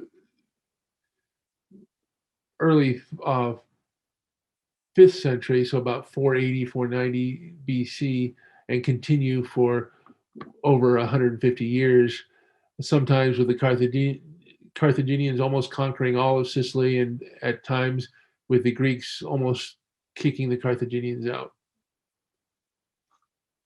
We'll go on to the coinage. The Greeks of southern Italy began to adopt coinage during the middle of the 6th century BC. However, a group of cities did not simply copy the form of the coins that they learned about from the cities of Greece proper. Instead, they introduced an innovative method of striking coins. This method involved the production of coins with a raised design on one side and a mirror image of the same design in incuse on reverse. Now, this mirror image is not simply that they struck a thin piece of metal with a design on one side and it made an incuse and a raised design on the other side. These designs are two separate dies, and that's a very difficult thing to do, especially to match them up. So here they would have to actually create designs which paired up nicely in the dies, and also align them properly, which is not something that was done normally in the early Greek coins. No one is sure where this technique originated from and why this group of cities all chose to use it. It was about 7 cities that did this. But what is certain is that for a period of time of about a century, they produced a fascinating and beautiful series of coins. The problem with these coins is that the dies require a great deal of skill to create, and they require more precision in striking, thus making them more expensive and time-consuming to produce, which is probably why they stopped producing them at the latest by the middle of the 5th century BC. By 450 BC, these coins had all disappeared. They began to be struck in the early period of about 540 or so, 530 or so BC. Now, the possible explanation, and one that is accepted by a number of scholars, especially earlier scholars, was the fact that these incuse coins appear at about the time that Pythagoras, famous for his mathematical theorems, appears in Magna Graecia. He was a refugee from Asia Minor. He was a famous mathematician, inventor, and philosopher, and he was the father of geometry. He was from Ionia in Asia Minor, and he created his own religious cult based on mathematics and philosophy, and he managed to create a secular political power across these cities. And these cities, coincidentally, are cities where Pythagoras was held in high esteem and his cult was powerful. So there is a possible linkage. The fact that he was an inventor and was very interested in improving designs and using mathematics to help explain the world, but also invent things, is an interesting coincidence that makes it possible that he was perhaps involved in this development of this otherwise unique way of striking coins. It doesn't appear anywhere else in the Greek world, or anywhere else for that matter, for the rest of the classical period. So these coins are unique and special because of their striking method, and they are also quite beautiful with their designs, especially for such an early period. So here you have on the upper left a coin of Croton, which used a tripod.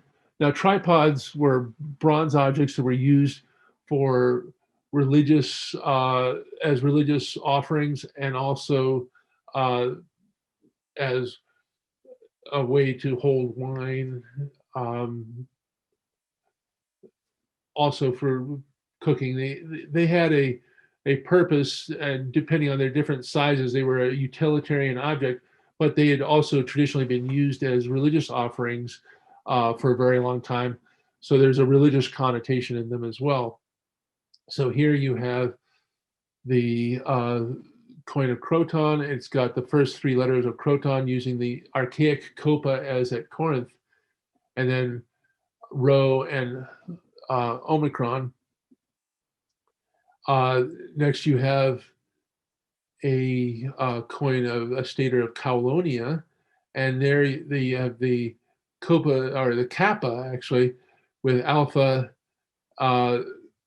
and V, which would stand for U there, Caulonia. And there you have Apollo holding a figure running to the right, and you have the deer also associated with Apollo. Then you have Metapontum. We've seen one of these already. It's an ear of wheat, and symbolizing the wealth that they derive from their fields, the abundant production of wheat for that area. There's a nomos, so of Sybaris. Now, Sybaris was, as I said, an Athenian colony. It was destroyed by Caulonia and some other neighbors because Sybaris is the origin of the word Sybarite. Sybaris was a very wealthy city, and during the later 6th century became very wealthy and very important, so much so that it incited the envy of their neighbors, and they got together and destroyed the city. In fact, they were so determined to destroy the city that they also flooded the site and tried to wipe it out forever. It was refounded as the city of Thurioi after a period of a couple of decades. But the early Sybarites created this interesting coinage with a bull, and quite nicely done, beautiful work. Now we'll go on to other Greek colonies and the more standard method of striking coins. So here we have a selection of coins, including some masterpieces. Sicily and southern Italy were colonized by the Greeks beginning in the late 9th century BC. They began a mass migration from the cities of mainland Greece and Asia Minor that completely changed the ethnic makeup of eastern Sicily and southern Italy, so much so that they became known as Magna Graecia, Greater Greece. That's what the words stand for, and had a larger Greek population than Greece itself. The cities of the region became famous for their wealth and easy lifestyle. This wealth was based on the rich agricultural lands available, which were more productive and larger in area than those of Greece. Cities such as Syracuse, Acragas, Neapolis, Sybaris, and Taranto became wealthy and powerful centers of Greek culture. Eventually, all would be conquered either by Carthage or Rome, with Syracuse the last to fall to Rome during the Second Punic War between 218 and 202 BC. By the middle of the 6th century BC, the Greeks of Magna Graecia and Sicily began to introduce their own coinage, and they introduced a unique style all their own, which we talked about, the incuse coinage, and then they began to produce coins of outstanding artistic quality that would become the standard for numismatic art for centuries to come. So here we have a selection. Metapontion, once it stopped doing the incuse coinage, began to produce more standardized designs. And here you have a head of a warrior with the Corinthian helmet. On the reverse, you still have the standard ear of wheat with a few variations. You've got the first 4 letters of Metapontion, and you have a magistrate's initials, along with a club, which is what this thing on the left above the leaf of the ear of wheat. The club is a representation of Hercules, so it's possible that Hercules is the person represented on the obverse as well. It's a standard representation for Hercules that appears on coinage across the Greek world. Then you have a rare and unusual gold stater from Messenion. Now, Messenion, gold coins in the Greek world, other than in the coast of Asia Minor, are basically extremely rare, and they're only issued at times of emergency. So normally when there's an invasion, for example, Athens only issued gold coins a couple times in its history, most notably at the very end of the Peloponnesian Wars when they were desperate for money in 406 and 404 BC. They produced gold coins by melting the gold that was stored in the temple of Athena, and as part of the accoutrements of Athena. So they melted down the gold as a last emergency source of wealth. So this is another example of that, but it uses the standard designs. And in this case, it's a retrograde design. So it's written in reverse, Messenion, and it has a standard design that appears on many of the Sicilian Greek coins. It has a chariot. In this case, it has a pair of mules. Now, this chariot is there because the Greeks of Sicily and Magna Graecia in general became famous for their horses. In this case, is a mule team, because before the horses became famous, they used mules in their chariot races. But these are chariots used to race, and they were used at the Olympic Games from an early period during the early 400s, and even a little bit before then. Sicilian chariots and horses began to dominate the Olympic Games. And in order to celebrate that, Sicilian cities began to produce coins with chariots on them, celebrating their victories. So here's an example of one of those. Then you have a nomos of Terras or Tarentum or Toronto today. And Toronto Terras was founded by the founder was eponymous, so it's Terras. And he's always shown associated with a dolphin because apparently when they went to settle the city, he was he swam to the shore with the aid of a dolphin, and so he's often shown riding a dolphin or with dolphins around him. So here he has a cornucopia, which is a symbol of plenty, and then shown riding a dolphin. On the obverse, you have a warrior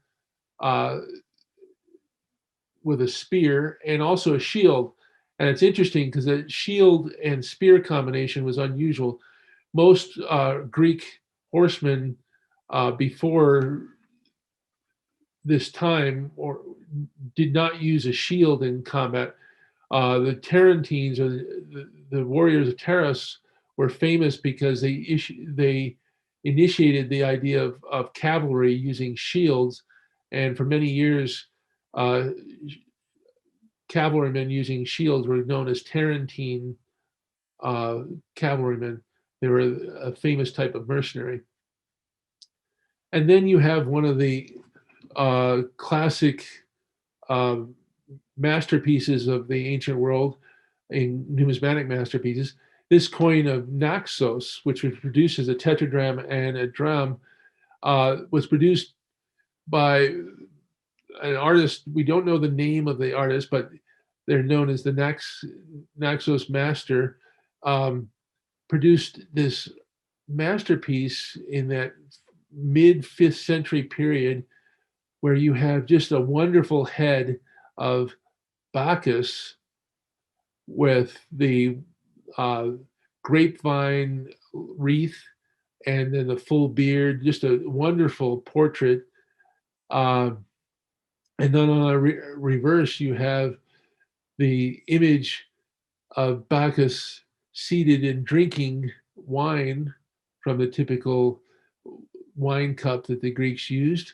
And then in retrograde, well, actually in normal, the normal direction, Naxion for the city. But this image is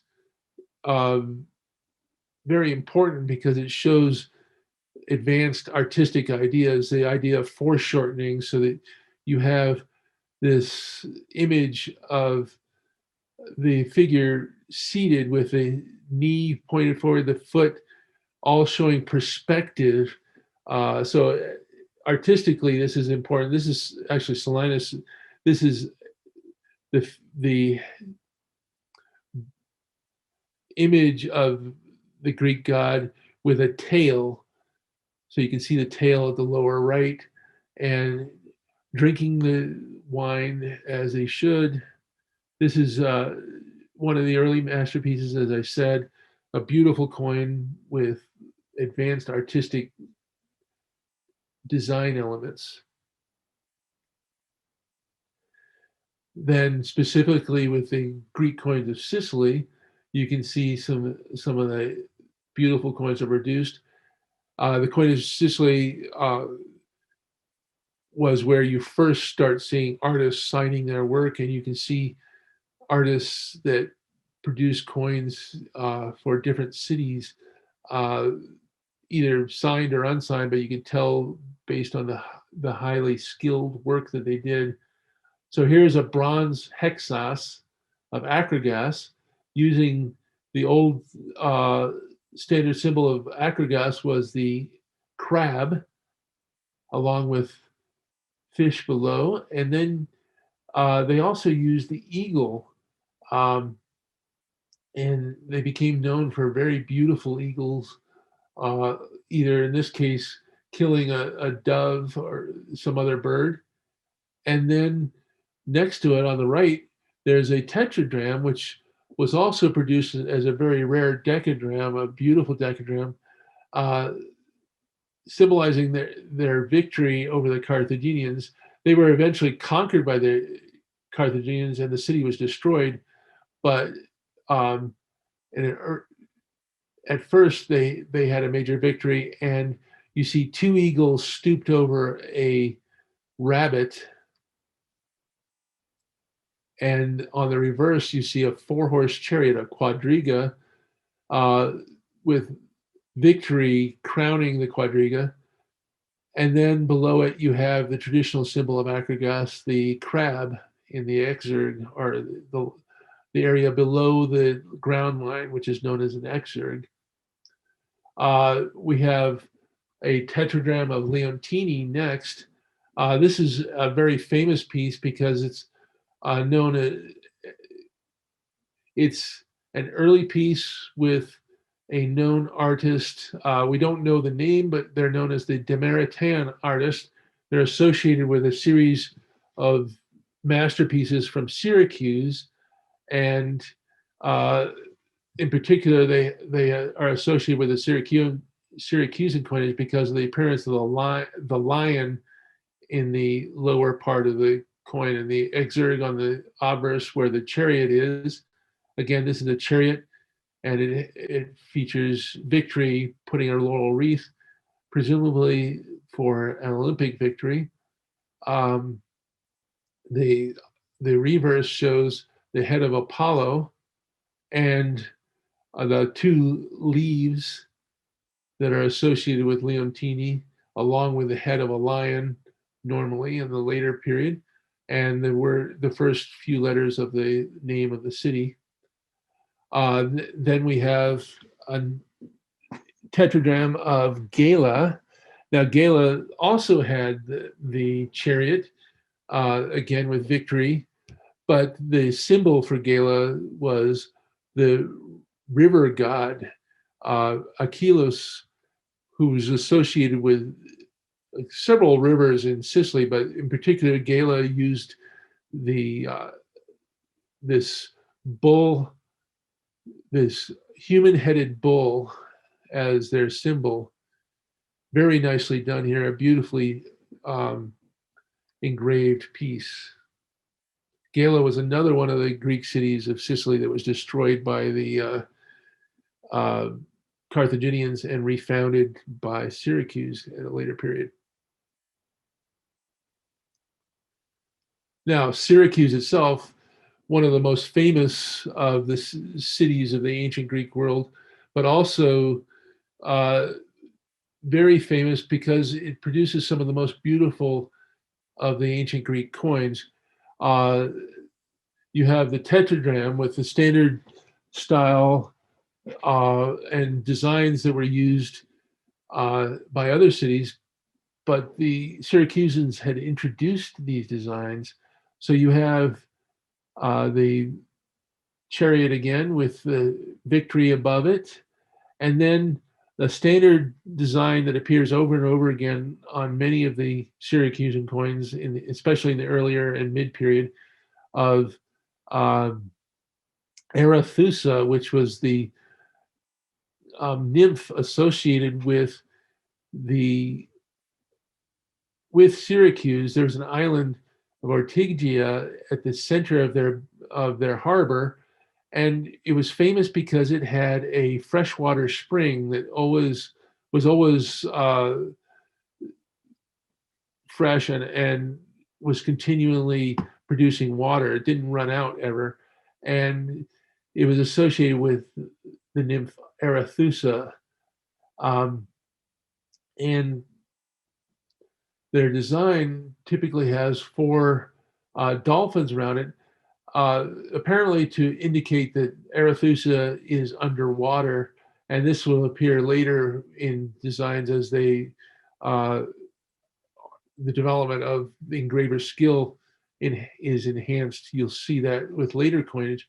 So this standard design appears over and over again with modifications as artists become more celebrated and more skillful, you'll see that the next coin is a decadram. Now, these decadrams are amongst the most famous and most beautiful of Greek designs.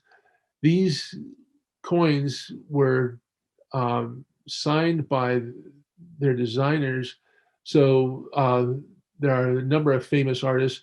Ioanitos is one of the most famous. This is the decadram we see here. There's also Kimon, who was in competition with Ioanitos. They both designed just wonderful masterpieces of work in tetragram and decadram denominations, both using basically the same design, but with improvements. So here you have a chariot that is shown racing. Each of the horses is done individually. You can see them, they're running at a full gallop. You've got the chariot and the charioteer looking like they're in motion. They're placed in such a way that it gives the illusion of motion. The chariot wheels are oval, with the idea that this imparts motion to the left here. Below the ground line, the exergal design includes what are known as athla. They're the rewards for winning a race. One of the things that would be given as an award for winning a race would be the accoutrements for a hoplite. So you'd have the armor. In this case, you've got the greaves, which cover the knees and lower the shins, basically shin guards. You'd have the armor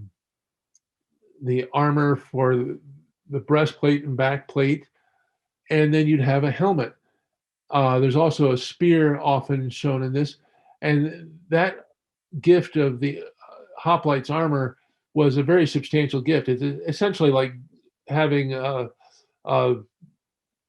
fairly expensive car as a gift, because this armor was pretty expensive at the time. It was also a symbol that you were a well-to-do citizen who was capable of defending their city. It was an honor to be able to fight to defend your city as part of the battle line, the hoplite battle line. And so this armor was a very valuable and important symbol for the victor of the chariot race or the games.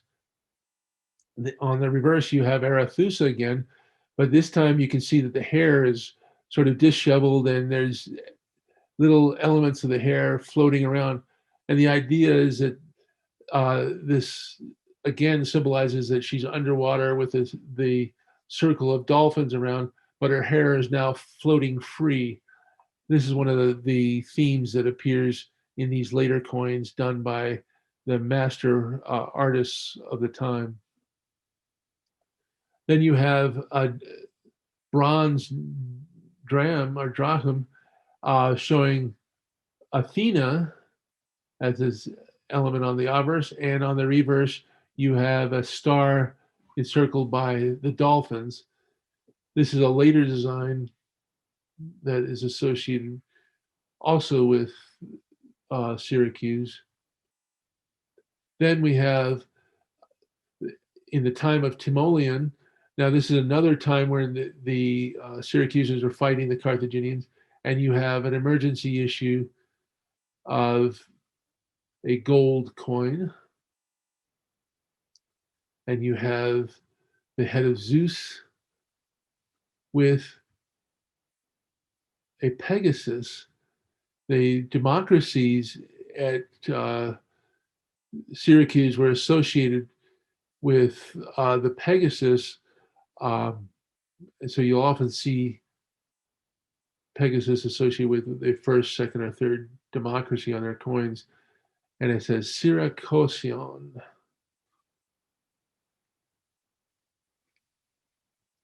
Now, as I had said earlier, coinage was not adopted by non-Greeks very easily or very early, but when they did,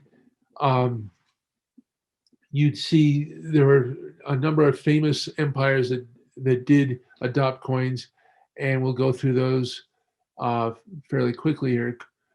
It did not spread as quickly among non-Greeks, though they did accept them in trade as bullion or prestige objects. Thus, in Egypt, Arabia, and Mesopotamia, Greek coins, especially Athenian tetradrachms, are often found with test cuts and bankers' marks designed to ensure that the coins were solid silver.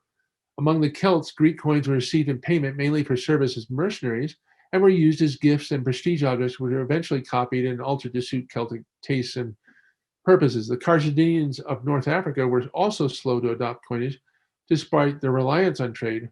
Only the necessities of war pushed them into producing their own coinage during the 4th century BC. Not until the advent of the Roman Empire did coinage become universal in the Mediterranean region and beyond.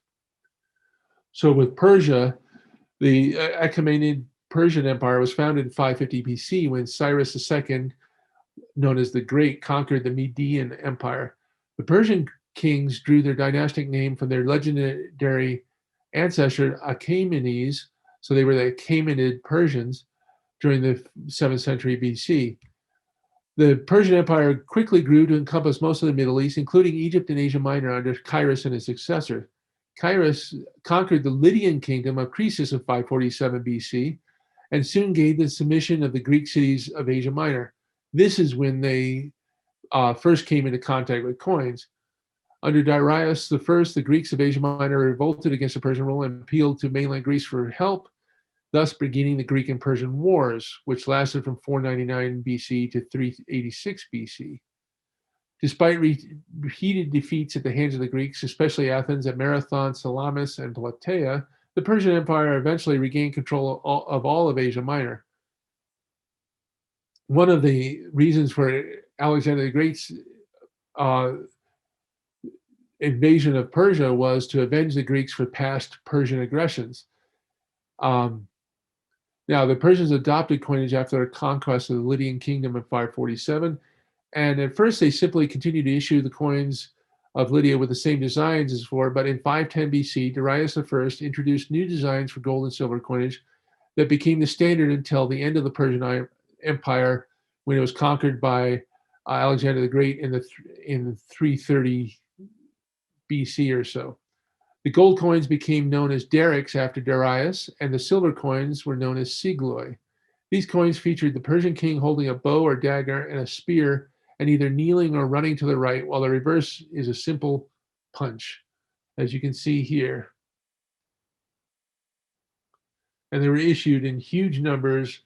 The gold coinage became the standard for the whole area, as being, not too many people issued gold coins, and so they were used quite a bit in trade for 100 years or so. Then we get to the Carthaginian coins, and the Carthaginian coins are heavily influenced by Greek engravers, particularly of Sicily. So you'll see high quality designs, often using elements derived from the Sicilian Greeks. Carthage was founded in modern day Tunisia by Phoenicians from Tyre around the year 814 BC. The leader of the settlers was Queen Dido, the legendary Queen Dido. Carthage was first and foremost a merchant city, and throughout most of its history was ruled by a council of merchants from the wealthiest families. During the 6th century BC, Carthage conquered or colonized much of Western North Africa and many of the islands of the Western Mediterranean, including Sardinia and Western Sicily. Trading posts and colonies throughout the Western Mediterranean allowed Carthage to dominate the region economically. Rivalry with the Greeks began a series of wars which lasted for over a century, with Syracuse leading Greek resistance. During the 3rd century BC, Carthage and Rome came into conflict and fought 3 major wars known as the Punic Wars.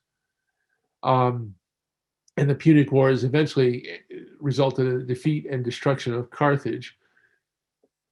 Now, Carthage was a latecomer to the use of coins, and the first time they issued them, they were issued in Sicily, primarily to pay mercenaries fighting against the Greeks. Copied from Greek models, these coins were eventually adopted for use at Carthage. Carthaginian coins most often have a female head and a horse or a palm tree. The female figure is often identified with Tanis, the goddess of fertility, while North Africa was most famous for its horses and date palms. So here you have an early piece. They're known as Siculo-Punic coins. I was struck at Entella, one of the cities of the region, and you have what is identified as Tanit, or perhaps Queen Dido, it's not clear, and a lion representing Africa with a date palm behind it. The writing below is a form of Phoenician that was used in Carthage. Then you have a 5 shekel piece. This is equivalent to the Greek decadrachm. This is a famous piece, and they were produced at Panormus, which was another Carthaginian foundation. Here you have, again, Tanit with a very Greek-looking head, along with a Pegasus, also derived from the Greeks of Sicily. You have a bronze piece here, A21, so it's 21 millimeters in diameter. Again, the female head, Tanit, most likely, with a head of horse and a ball associated with the denomination or perhaps another symbol, not clear in this case.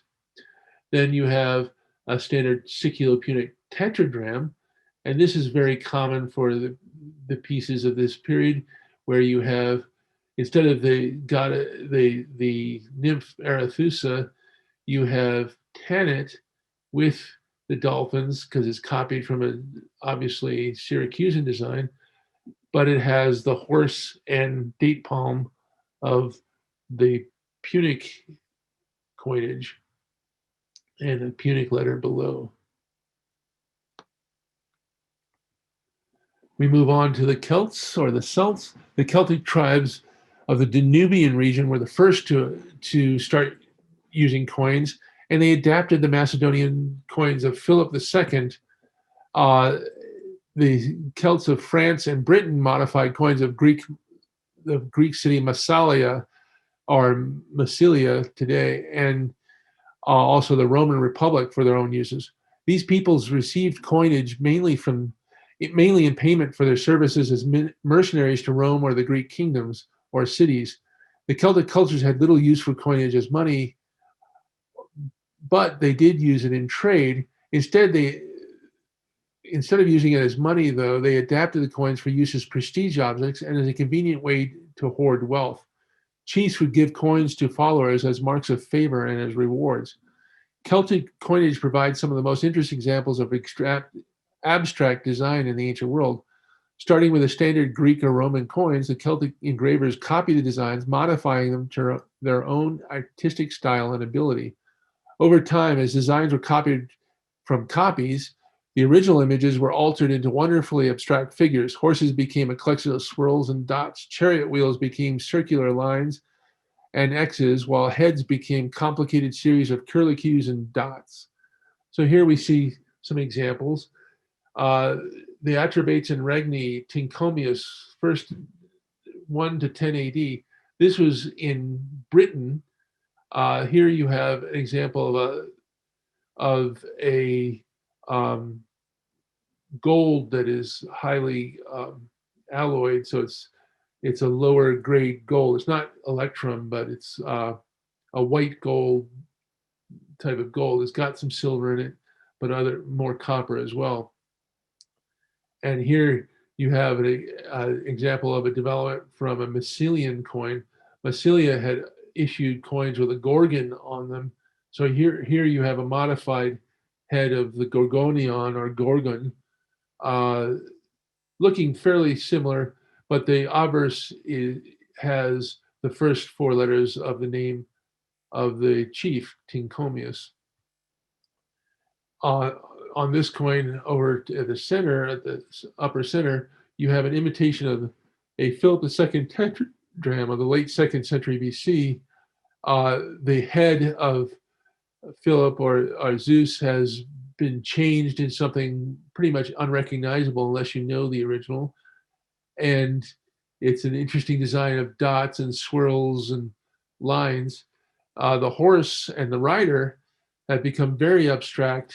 You can just about tell that they're there, but basically you'd have to see the original to really see the relationship. But it's a beautiful abstract design for a coin. This coin of the Danubian celts is a development of a coin of the island of Thasos, which originally had a head of Apollo and then a figure at the center with a circular edge line of dots, but it's been turned into something very different here. You can see the development of the tetragram of Philip here. So here's an original tetragram of Philip at the upper left. It turns into this design that's very similar, but at the same time, very different, to a much freer flowing design. The horse is still recognizably a horse, the rider is still recognizably a rider, but they're very Celtic in inspiration. Then when you go to the lower left, the head is barely recognizable as a head. It's changed direction, so the nose and eye are on the other side, is facing left instead of right. The beard has become swirls. The hair has become some sort of helmet or something, and the horse has become much more insectile. It looks more like an insect of some sort with an ant riding it or something, but a beautiful abstract design. And then even further, you have a design where the head is still recognizable, but extremely abstract.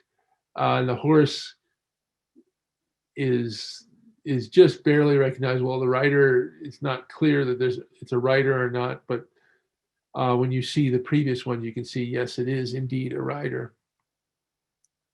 And now we will get to the Hellenistic period, the age of empires. So Alexander the Great created a huge empire ranging from Macedonia and Greece all the way to the edges of India. Pakistan, Afghanistan, and those areas were all part of his empire. He was the greatest conqueror of the ancient world.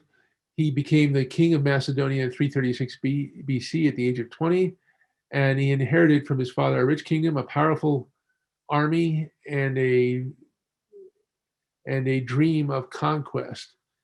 The dream he inherited was to conquer the Persian Empire, which was the largest and most powerful empire known up to that time.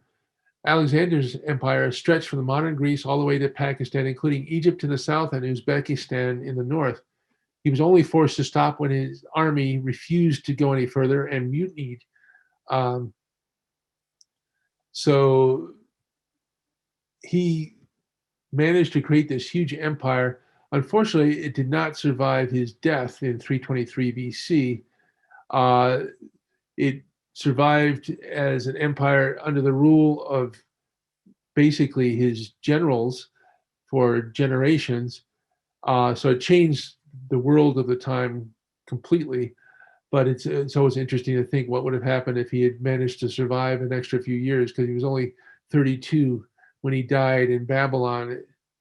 At that time, he had plans to conquer Rome and move to the west, which could have further changed the history of the world in many ways that we can't even imagine now. And he left a world in which the Greek language and culture would form the intellectual foundation for the next 300 years beyond for the whole region that he conquered. The legend of Alexander still lives on in folktales told from England to India in dozens of different languages. His coinage was unique in that for the first time you had this massive region that had a standardized coinage produced at multiple mints to the same standards with the same designs through this vast region. As he organized his empire, he organized his empire as he continued his conquest, creating in the process the first great world coinage.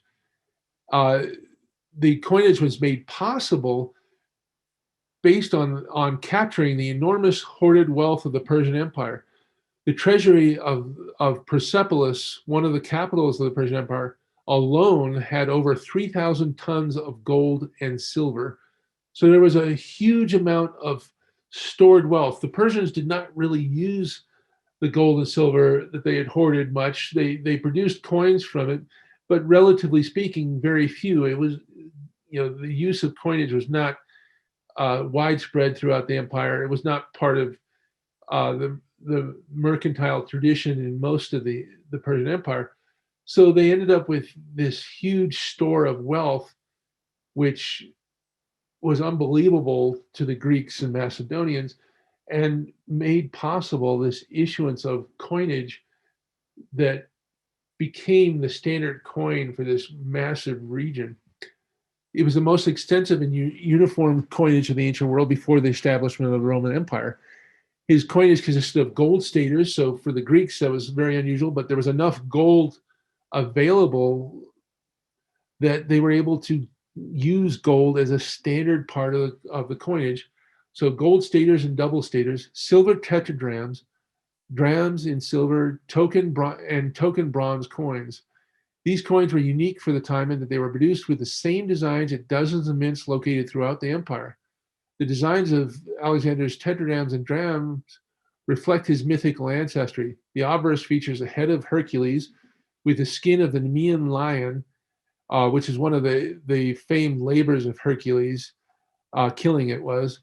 And Hercules was claimed as one of Alexander's ancestors. And since Hercules was the son of Zeus, chief of the Greek gods, Alexander placed Zeus enthroned on the reverse of his coins, holding an eagle, which was the avatar of Zeus. Thus, Alexander celebrates his relationship to divinity and his right to rule. And so you see a double stater, a distater of Alexander. You have victory with wreath on the reverse, and you have Athena on the obverse. Then you have the more standard designs where you have the head of Hercules, and it's postulated that the head of Hercules is actually modeled on the head of Alexander the Great, his own real life features. And some of the coins definitely show a resemblance to the statues that have come down to us. With the head of the lion, the Nemean lion, and then depending on the denomination, different designs. In this case, the Pergamon mint, it has a facing body of Athena with a shield and spear. The silver coinage, on the other hand, features Zeus with the eagle and enthroned. And then the different symbols for the cities, the various cities, and the magistrates responsible for the issuance, and the name of Alexandru, and the bronze here in AE 19 showing Hercules, and then the symbols associated with Hercules, a club and an arrow, or in this case, a bow with a bow case, also associated with Hercules, and then the symbol associated with the city of issue or the magistrate that issued it. And here the word is basileos, and Alexandru would have appeared if the planchet was large enough. That's from the Babylon mint.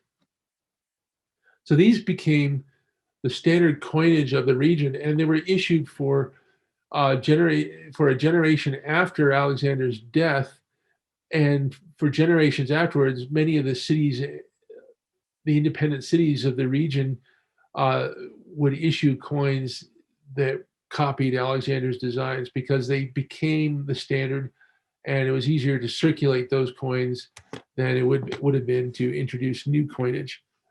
The exception were the great kingdoms. So we have the Hellenistic world, which is the world after Alexander, based on Greek culture. And you can see You had the Seleucid kingdom, Macedonian kingdom, the Egyptian Ptolemaic kingdom, Parthia, and other areas. The Hellenistic era began with Alexander the Great's death in 3023 BC and lasted until the Roman takeover of Ptolemaic Egypt in 30 BC. Alexander left a world permanently changed in which the Greek language and culture would form the intellectual foundation for the next 300 years and beyond. Greek culture dominated from the shores of eastern Spain to the western borders of India. Greek was a common language of diplomacy, government, and scholarship throughout this vast region. He created the first comprehensive imperial coinage, as I said, and at his death, his empire was split between his generals. 4 decades of civil wars resulted, and the creation of 3 major kingdoms were the end product: the Macedonian kingdom, the Seleucid, and the Ptolemaic kingdom, along with numerous smaller ones known collectively as the Hellenistic kingdoms. Each developed its own distinctive coinage based on the use of realistic portraitures of the reigning monarch, along with legends with their names, accomplishments, and attributes. The use of realistic portraiture by the rulers of the Hellenistic kingdoms was the final numismatic element introduced by the Greeks before the advent of the Roman Empire. These portraits formed the foundation from which Roman imperial coinage would develop from the 1st century BC until the end of the Western Roman Empire. So it's a momentous event, and you'll see how it plays out here. So here we have the Seleucid kingdom. Seleucus I was the commander of the elite Silver Shield regiment of Alexander the Great. He was unable to firmly establish his kingdom until 312 BC, so 11 years after the death of Alexander, when he became the ruler of Babylon after fighting and negotiating his way to the top level of Alexander's successors with the help of Ptolemy I of Egypt. The Seleucid Empire eventually stretched from the Aegean to the Indus, enveloping the easternmost portions of Alexander's former empire and becoming the biggest of the kingdoms made from that empire. Antioch in Asia Minor was selected as the capital of the Seleucid Empire and became home to one of the greatest mints of the Hellenistic period. The Seleucid Empire was characterized by frequent conflicts within the family for control of the kingdom. No one was safe from their relatives, and as a result, infanticide was a common practice in the royal line. Basically, when you became king, you would kill your brothers and sisters and any other possible potential rivals. Several kingdoms were created from the former province of the Seleucid Empire over the next 150, 200 years, including Parthia and Bactria. The Seleucid kingdom finally ended in 64 BC after being defeated by the Roman army of Pompey the Great. Seleucus at first continued to strike the coins of Alexander at Babylon and his other mints. He was the last of Alexander's successors to place his own name on his coins in 305 BC. So here you have a selection of the different coins. Interestingly, Alexander's successors, Ptolemy and Seleucus, were both exceptionally long-lived. They ended up having long lives and basically died in bed, which was pretty amazing considering how much warfare and fighting they'd had to go through to secure their empires. So you have a stator, and here you have Apollo on the front, on the obverse, and on the reverse you have a chariot drawn by elephants, which is an interesting development of the Seleucid Empire in particular. One of the things that they did famously was they traded with the Indian Mauryan Empire, Chandragupta, and they traded for 300 war elephants, which became a feature of their armies for decades. You also have here the tetradrachm of Seleucus I. Here you have Zeus, and you have another chariot drawn by elephants, and the name Seleucus. We have Antiochus III, the Great, he was known as. He fought many battles to reestablish parts of the eastern portions of the empire. He also fought the Romans. This coin was struck at the Soli Mint, and you can see Apollo looking at an arrow while seated on what is known as the omphalos, which is a rock associated with the navel of the world. It's the center of the world that was located within the Seleucid Empire. So it's basically associating the Seleucid Empire with the center of the civilized world. And then you have a bronze coin with Antiochus II, but showing Apollo. And then it was struck at the Sardes Mint, and it shows the various magistrate symbols, a symbol associated with the city of Sardes, and the name Basileus, so King Antiochus.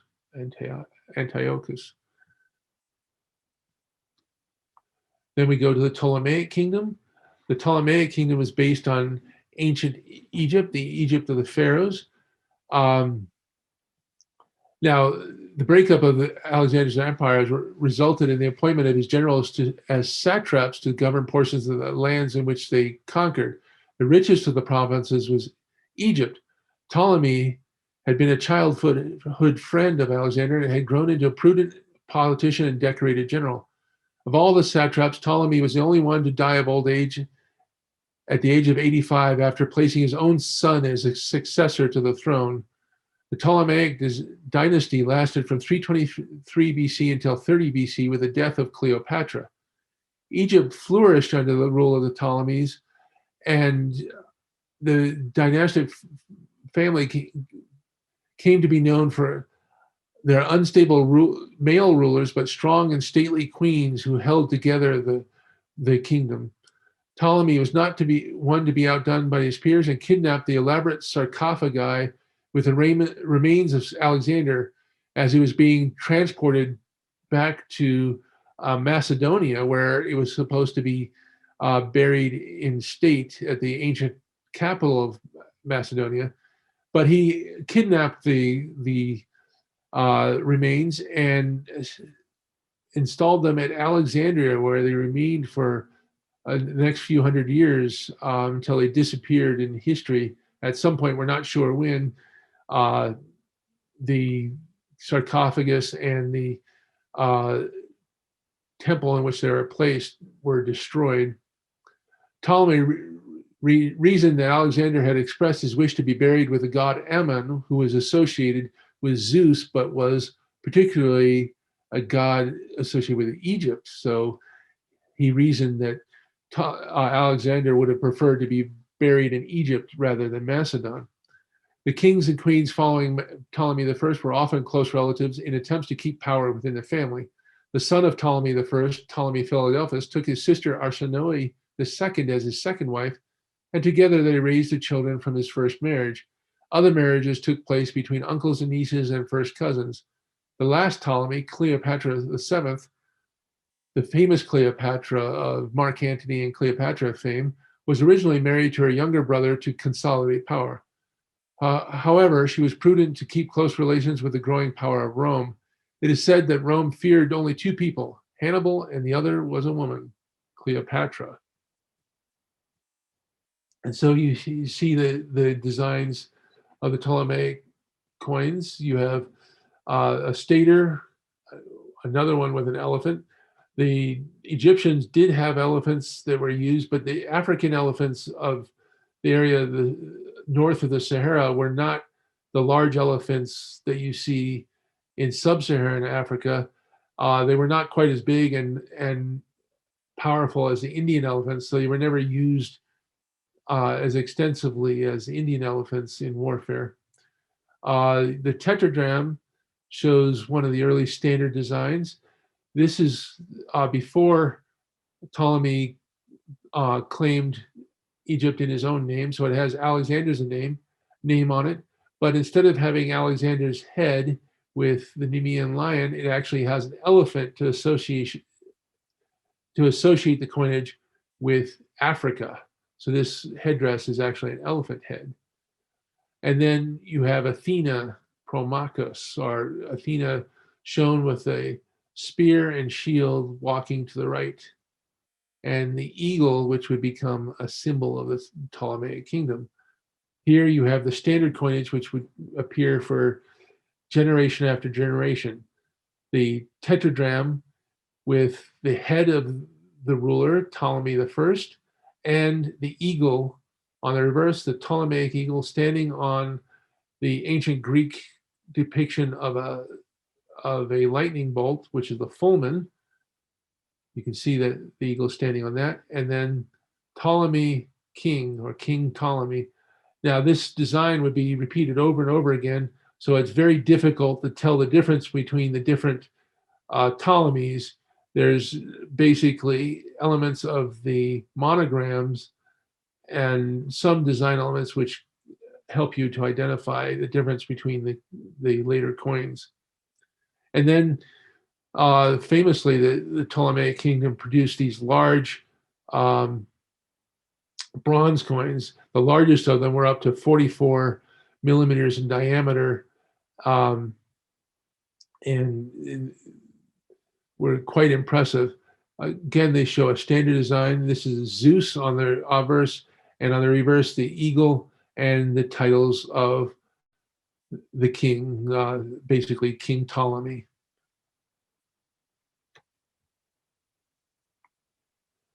The Macedonian kingdom after Alexander. Well, Macedonia was originally a small kingdom in northern Greece surrounded by independent tribal regions.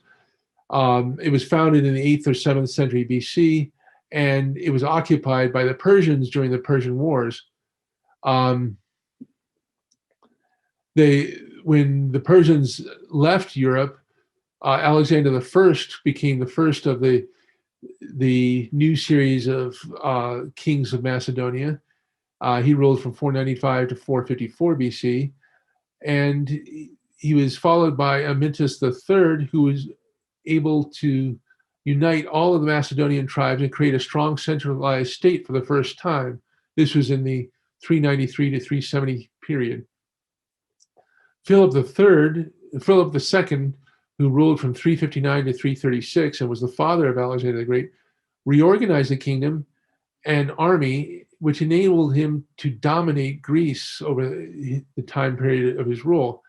His Pan-Hellenic League, or the All-Greek League, was created to invade Persia. Philip was murdered on the eve of his invasion, leaving his son Alexander III to carry out his dream. After the breakup of Alexander's empire, Macedonia went through a period of chaos, including a devastating invasion by the Celts in 279 BC before a stable government was restored under the Antigonid dynasty in 277 BC. The doomed dynasty lasted until the defeat of King Perseus by the Romans in 168 BC. And as I had said earlier, the Macedonians were very touchy about whether they were or not they were Greek. Most Greeks considered them to be semi-barbarians, and Philip II was determined to be recognized as fully Greek, and he did this by winning the horse races at the Olympic Games in 356 BC, proving that he was Greek since only true Greeks were allowed to participate in the games. He was very proud of this victory and used it on his coinage. The subsequent coinage appears as you see here. We have the Macedonian kingdom under Antigonus II, who was the one who defeated the Celts that invaded Greece and Macedon. And his coinage featured a Macedonian shield with his image at the center of the shield. And again, you have Athena Promachus, or Athena advancing with shield and spear, and his title, Basileus Antigonou. You have the later design where you have Zeus on the one side, and to celebrate his naval victory, you have Apollo with a bow seated on the prow or the bow of a trireme, one of the ancient Greek ships, with his title Basileus Antigonou. Here you have a coin of Philip V, again copying some of the earlier design with a shield design with the head of Philip at the center. And on the reverse, a later style of design with a wreath around Basileus Philippus, so King Philip, and a shield of Hercules. They still claim a relationship to Hercules. And then one of the final independent Greek Macedonian coin of Perseus.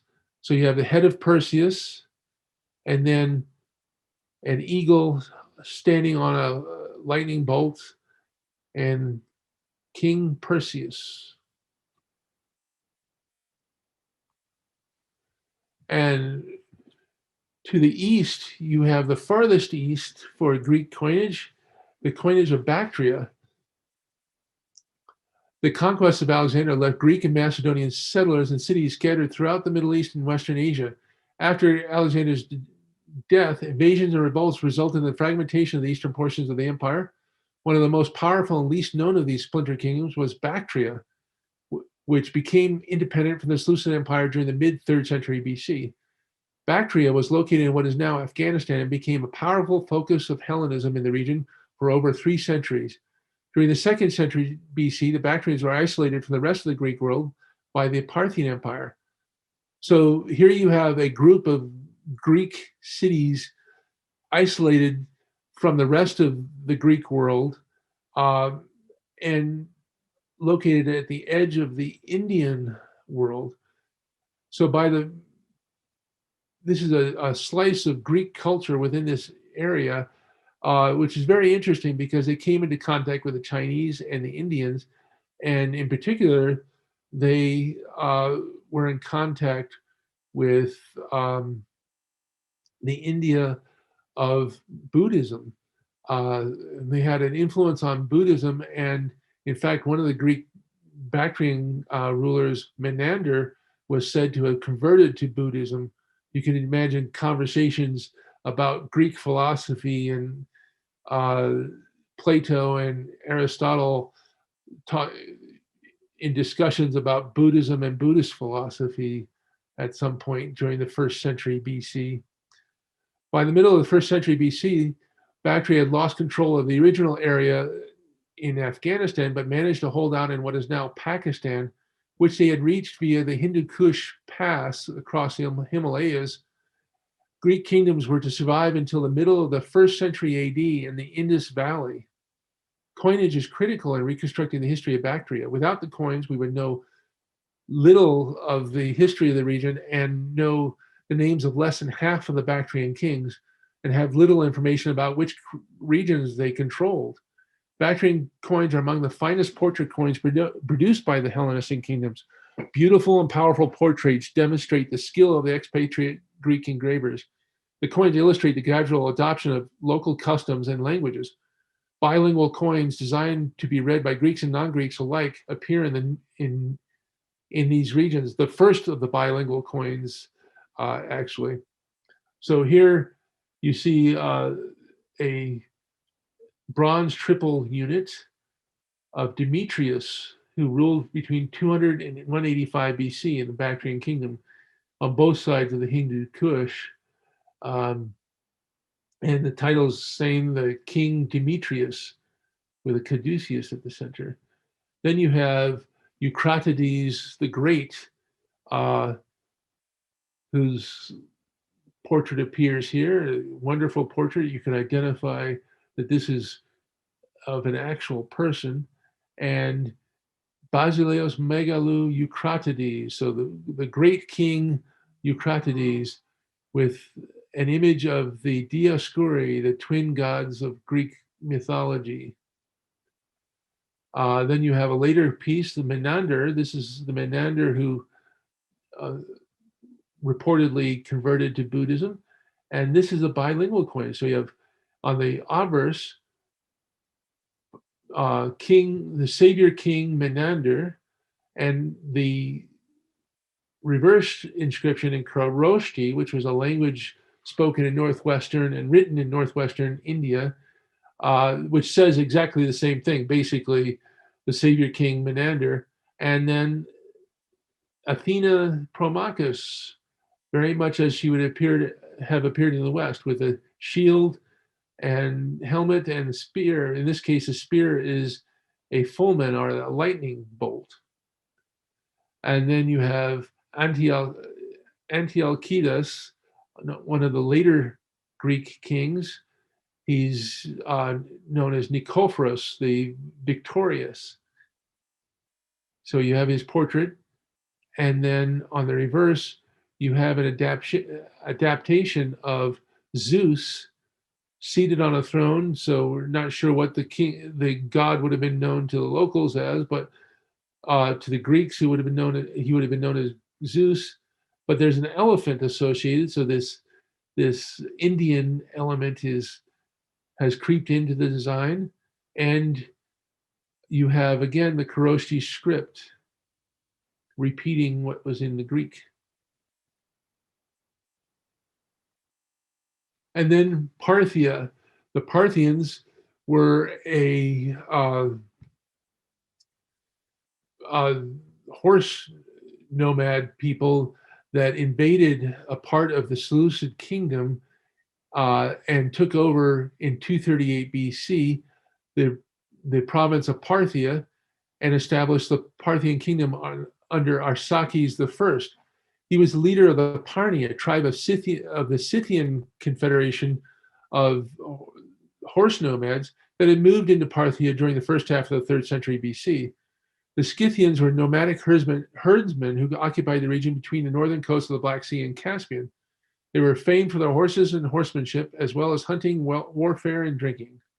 After conquering Parthia and other areas dominated by Greek cultures, the Parthians adopted a veneer of Hellenistic culture, which they never allowed to overcome their nomadic origins. Even after 500 years of ruling one of the oldest civilized regions of the world, Parthian kings were still expected to be superb horsemen and warriors. The silver dram was the most common coin used for trade throughout the empire. The Greek city of Seleucia, located on the Tigris River in Mesopotamia, produced silver tetradrams that are important in determining events and dates in Parthian history because they include information not found on other Parthian coins or documents, including dates according to the Seleucid era. The most common type for Parthian drams featured the ruler's portrait facing left on the obverse and a seated archer on the reverse, representing Arsaces I, surrounded by an inscription in Greek. So here you have an early example of a dram in very much a Greek style, but showing a Parthian headdress. It was a bashlyk, or a felt cap with a folded over top, and this diadem, as it's known, is a ribbon, which was a white ribbon used by the Greeks to denote kingship.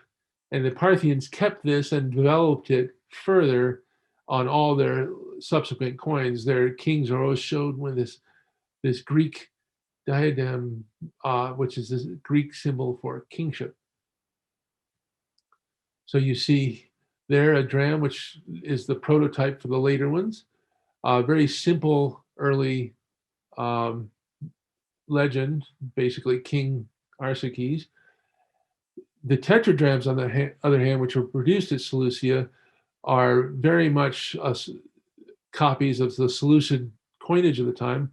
So you have a very realistic portrait of the king, Mithridates I, and then his title, Basileus Megalou Arsakou Epiphanos. So the great king Arsaces, they didn't use individual names, they used the name Arsaces, and there would have presumably been a number after it.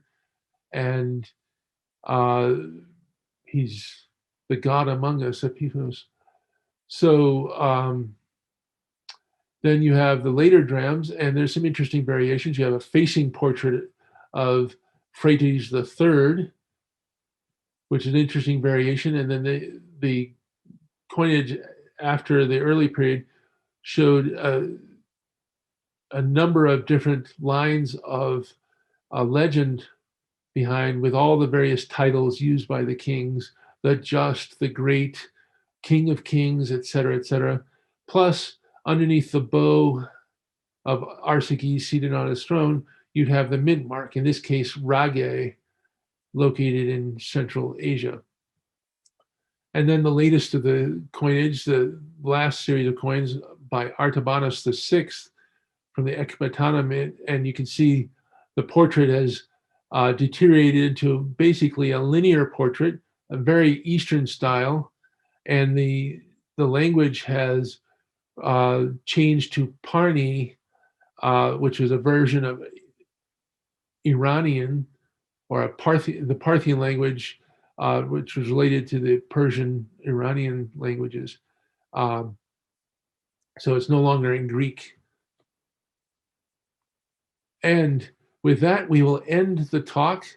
Basically, the last coinage is to basically point out that the Romans derived their designs and coinage ideas from the Greeks, and used elements such as the Dioscuri and other elements derived from Greek coinage. The last of the Greek independent coinages were produced in Egypt, Ptolemaic Egypt, and here you have a denarius of Antony and Cleopatra, where Cleopatra appears. The denomination is Greek, is Roman, the denarius, but it was issued in Egypt, and this is arguably the last of the independent Greek coinages, even though Greek and Greek-inspired design appeared on Roman provincial coins for generations afterwards until the late second century AD and a little bit later. And with that, we have a bibliography. Otherwise, that is all for my talk. If there are any other questions, I know I've run over quite a bit. Hopefully, that's not too much of a problem. If there are other questions, please put them in the Q&A.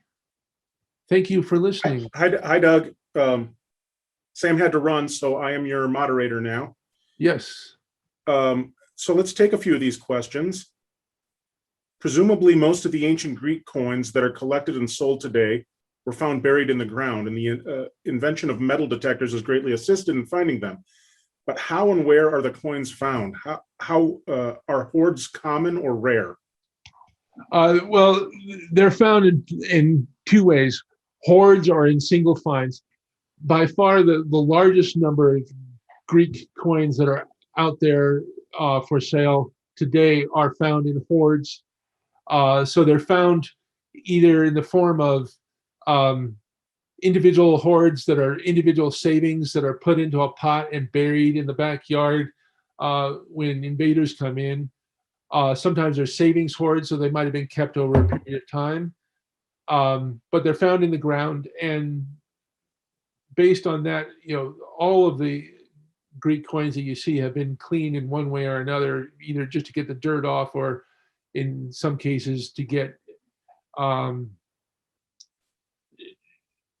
accretions that develop when the coins are in association with other coins or with soil, things like that. The other types of hoards are hoards that might have been put down at a mint. So when the barbarians invaded, the last coins that are struck were all put together and buried somewhere, hopefully with the idea that they could return and recover them. Even today, as you have to remember that the Greek coinage period lasts for 600 plus years, and with over 1,000 different cities and mints producing coins for much of that time period, there's millions and millions of coins. And even though the estimate is that no more than 3 or 4% of them survive, that still incorporates a lot of coins. So today, as you go through all of Europe and the Mediterranean area and into Afghanistan, practically every time they dig into the foundations of cities that have been around for 4,000 or 5,000 years, routinely in Rome and cities of Italy, Greece, in the Middle East, Syria, Egypt, they come across findings of coins, and as I said, often in the form of pots where the coins were stored, or perhaps leather bags or something like that, which have deteriorated, but they're found in the form of hoards. About how many coins would be struck from a pair of dies in this era? That's an interesting question. There have been modern experiments done, and based on modern experimentation, anywhere from, say, 10,000 to perhaps as much as 30,000 coins could be produced from a single pair of dies. But it varies widely. Modern coins, on the other hand, you can expect 250,000 or more from a single pair of dies.